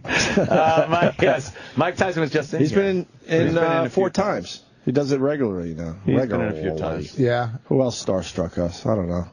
It's the A-lister guys. Yeah, mostly, but it's people I see on TV too. Like Bourdain. when we first had Shatner in, that was I'm pretty the only cool. one who's going to Captain Kirk. Yeah, that was a big Shatner? one. Yeah. Captain Kirk, man, that's like guy's a fucking icon on television Yeah. and movies. And Price. We had Hugh Jackman. Canadian. That was pretty big. Yeah, Canadian. He is Canadian. I saw him doing some fucking show over the weekend. He was doing this documentary for a space program, some mission to Mars thing, and they tried to fit in so many Canadian aspects to it, but they always just had to go back to NASA and like all the built that leaps arm. and bounds America had made. It's that Canadian arm. They love fucking with the goddamn maple leaf on that fucking arm. They love showing it. Hey, it's our arm, eh? Look, it can take off a toque. That's fucking crazy. sounded like Dave. But this is the thing. He went Thomas. he went to Vancouver. He's like, watching, Canadian television. Rich was, and he's saying, God, they love talking about themselves. The Studies in Canada show. It's like you're in Canada. Right. They do love talking about themselves. Well, then what about America? I mean, that's all that. Well, they have these Canadian PSAs and stuff, and it's about how great Canada is and how America's to stupid. improve your self-esteem. Yes, they're the dumbest things. There was one where this guy, this real raucous kind of asshole guy, it was supposed to be the 1800s, and he comes riding up, and he's like, I'm American! And the Canadian guy's like, hey, settle down, this is our fucking shit here. And he's reasonable, and the American was just the biggest asshole. But that's how the rest of the world sees you. Yes, I know, and it was to make Canada feel good about themselves. I find those things hilarious. Yeah, they're available on YouTube. A Canadian invented basketball. Yeah. They leave out that it happened in Massachusetts. That's good. We were flying home from Canada. There was 200 people waiting to get on a flight to go and catch a boat and go on their cruise, on their big cruise, or one fucking trip all year. They were taking a boat. And the flight was canceled for bullshit. And the Canadian, no one's yelling or pissed off. Really, they're like, hell, they're like, oh well. They're like, oh, what do we do? Well, I guess that's that. It was like me and her are screaming. People were quoted as saying, I guess that's that. And, oh, well, maybe next time. Oh, well. And that's probably acting up. Yeah, that's acting up. Hey, settle down over there. Yeah, what do you mean? Maybe next year we'll get a bumper crop, eh? And be able to go again. Yeah, meanwhile, America's like, fucking, they're 5 minutes late, fuck you. We open the goddamn door. We are entitled pricks. Huh? We're out of our minds yelling, and they Mike, please. No, I said. They're in the microphone. I pointed and went, Mike, please, and he looks for Mike. He turned around looking for like a guy named Mike. No, microphone. Canadian, they're nice. They're just nice, pleasant people. Yeah, they are future people. Well, they really are future people. Like once they saw, it's like a Star Trek. Once we solve racism and sexism, right. That's what will be them. When it's like Vol is the god. Yes. Vol put fruit on the trees. Vol. Yeah, and then all of a sudden, they have to come down and. Once again, not fucking with the Prime Directive. They fuck with the Prime Directive and screw don't get it all involved. up. Yeah, we had to get involved. Or the one where it's where he went down to that Indian kind of village thing and became Kirok. I am Kirok! Behold a god who bleeds. Jesus, that was great. Am I supposed to? When Shatner comes in here, he. That's all I do, and he gets so fucking annoyed. Yeah, it's like I don't even know what you're talking about. He doesn't even remember the episodes. He goes, I don't remember what I did last week. What?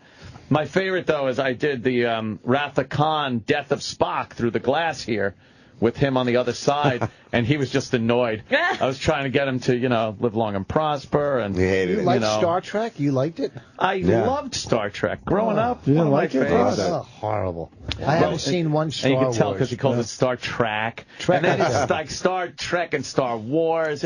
You just don't like anything that shows technology or intelligence. Intelligence. You were a cool kid. You didn't need all that stuff. Right. You're out there with it. You watched it? Star Trek? Yeah. Oh. What He's got a cramp. Well, you lost it. You have a weak, restless leg. Going? Oh, no, it's gone. Oh, I caught it before it started. Your body's falling asleep. Before it just totally pulls in. Oh, I love when it pulls You in. have to just grab your own calf muscle. It's scream in pain. Make sure it doesn't go up your leg. Yes. But letting out that little whispery, ooh, ah, ooh, ooh. That was good. Something was up. That his testosterone came back. Yeah, that's probably what's cramping up. Oh, your muscles are Talking all about fucked up. so boring. It put your leg to sleep. I got restless leg. Friday night, I was up in Massachusetts, and I did a show at like a Comic-Con up there, or it's called Mega. These fucking called people. What? It was Mega something, but it was their Comic-Con. Mega Comic-Con. Thousands of fucking people in this hotel that are so into this stuff. Who was there? Star fucking Trek. Costumes. But who was there? A lot of porn stars. Oh. And they have the guy that was on Ghostbusters. The black guy? Yeah. He goes around all the time to those cons. He just sits there. How degrading. Elvira type and Jenna Jameson was supposed to be there. She canceled it. Virgil from WWE. Yeah, all these weird celebrities are up there. And people are like, look at this, Rich Voss is here. No. People came up. There's so many O&A fans at those things. Oh, of course. Well, it's Massachusetts. We got big that's audiences why. there. But those things are so weird. They put out a list of who's going to be there, and it's like, oh, this is Mary. She was on episode 23 of The Twilight Zone. You might remember she answered the phone in the diner and there's a line of people waiting to get a signature. Barbara Eden was there. Was she? Yeah. How's she look? Boy. She's great. I don't think I saw her. I didn't see her. Which one of the Doctor Who's wasn't there? Yes. Is it changing of the Who right now? There's a changing of the Who, E-Rock right? knows. Yeah, E-Rock is all E-Rock's about all Doctor Who. Oh, boy. I haven't been a big Doctor Who fan. No. You haven't been into science fiction at all, Doctor Who's Rich? from what? From Dr. Seuss? No, he's from Doctor Who. I love it. It's just so... You don't even have to like Doctor Who or have watched an episode. You just know about it. No, you just know it exists. You must have been a very cool kid not to know any of this stuff. I've never heard of Doctor Who. I think there was a character in Dr. Seuss, Doctor Who, or... No, it's Horton last Hears a night, Who. This is how stuff gets past him. Last night, he goes, what's this twerking? Oh, my God. Last night. Last guy to know. Yes. Wow. That thing is That was over. a drug thing, I thought. No, that was twinking. That's some ass shit. Twinking? That sounds like something different. Yeah. That sounds Twinking. delicious. Well, that's how you got drugs. Twerking, you didn't know about that. Like you're in your own little bubble of rich. But he's on Like the it's line just all rich. the time. How You would does think he... you would know things like this, pop culture things. You don't really know. Some of it I do. I know the dog's dead on Family Guy. All right, how'd Why? you know that? How did that happen? What happened? He got run over by a He car was or drawn something. dead. That's how Why? it happened. A lot of people are like, this is so tragic. There's a petition being put out now by people that are like, you killed America's dog. We grew up watching this dog for 15 years. It's a fucking cartoon. It's not. He got hit by a car in the cartoon. But why would they take him out of it? What's the reason? For, To get ratings. for publicity. Why would they do bring that? him Of course they're just going to bring him back. Stupid. You think they're going to bring it back? The dude on Boardwalk I hope they bring it Empire back though doesn't as like get a shot. Frankenstein. The fucking the guy hasn't missed a shot in fucking 4 seasons on Boardwalk Empire. Half-face guy. I didn't. And then he haven't watched it. You don't watch Boardwalk Empire? I know I have to. There's many It's shows good. that are marathon shows that I got to get on. You don't watch Maybe The Americans? No. Oh my God! Fuck this. I gotta go fucking I meet gotta with go Barry. get ready for Gotham this man. weekend. Fucking Barry's here. I just found out. Oh wow, really? All right, I'm gonna Who's miss Barry? that meeting. He's our Jew accountant. He's as boring as they come. Sorry. That's really. It's all right. No, it actually works pretty well. It works in our favor because you I don't like want him. you don't want someone with a big personality if they're looking after some of your cash.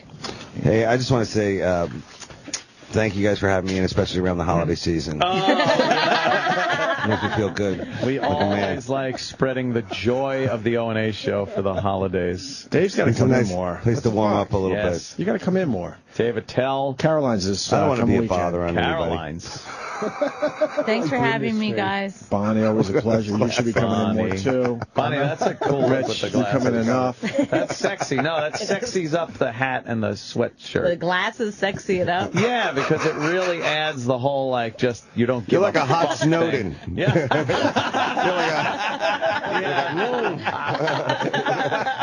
Oh, that's good. When was the last time you washed your hair? Last night. Yesterday. No, really? Yeah. Why? Oh, it's just because she's wearing a hat. I thought maybe she had. But I like, do go sometimes, I Yeah. could go 4 days. Dave, there he is. Look at. I love like sometimes. I'm at Gotham We this don't have to say weekend. anything, I'm just a mom, bask in I'm your own just- filth. Gotham.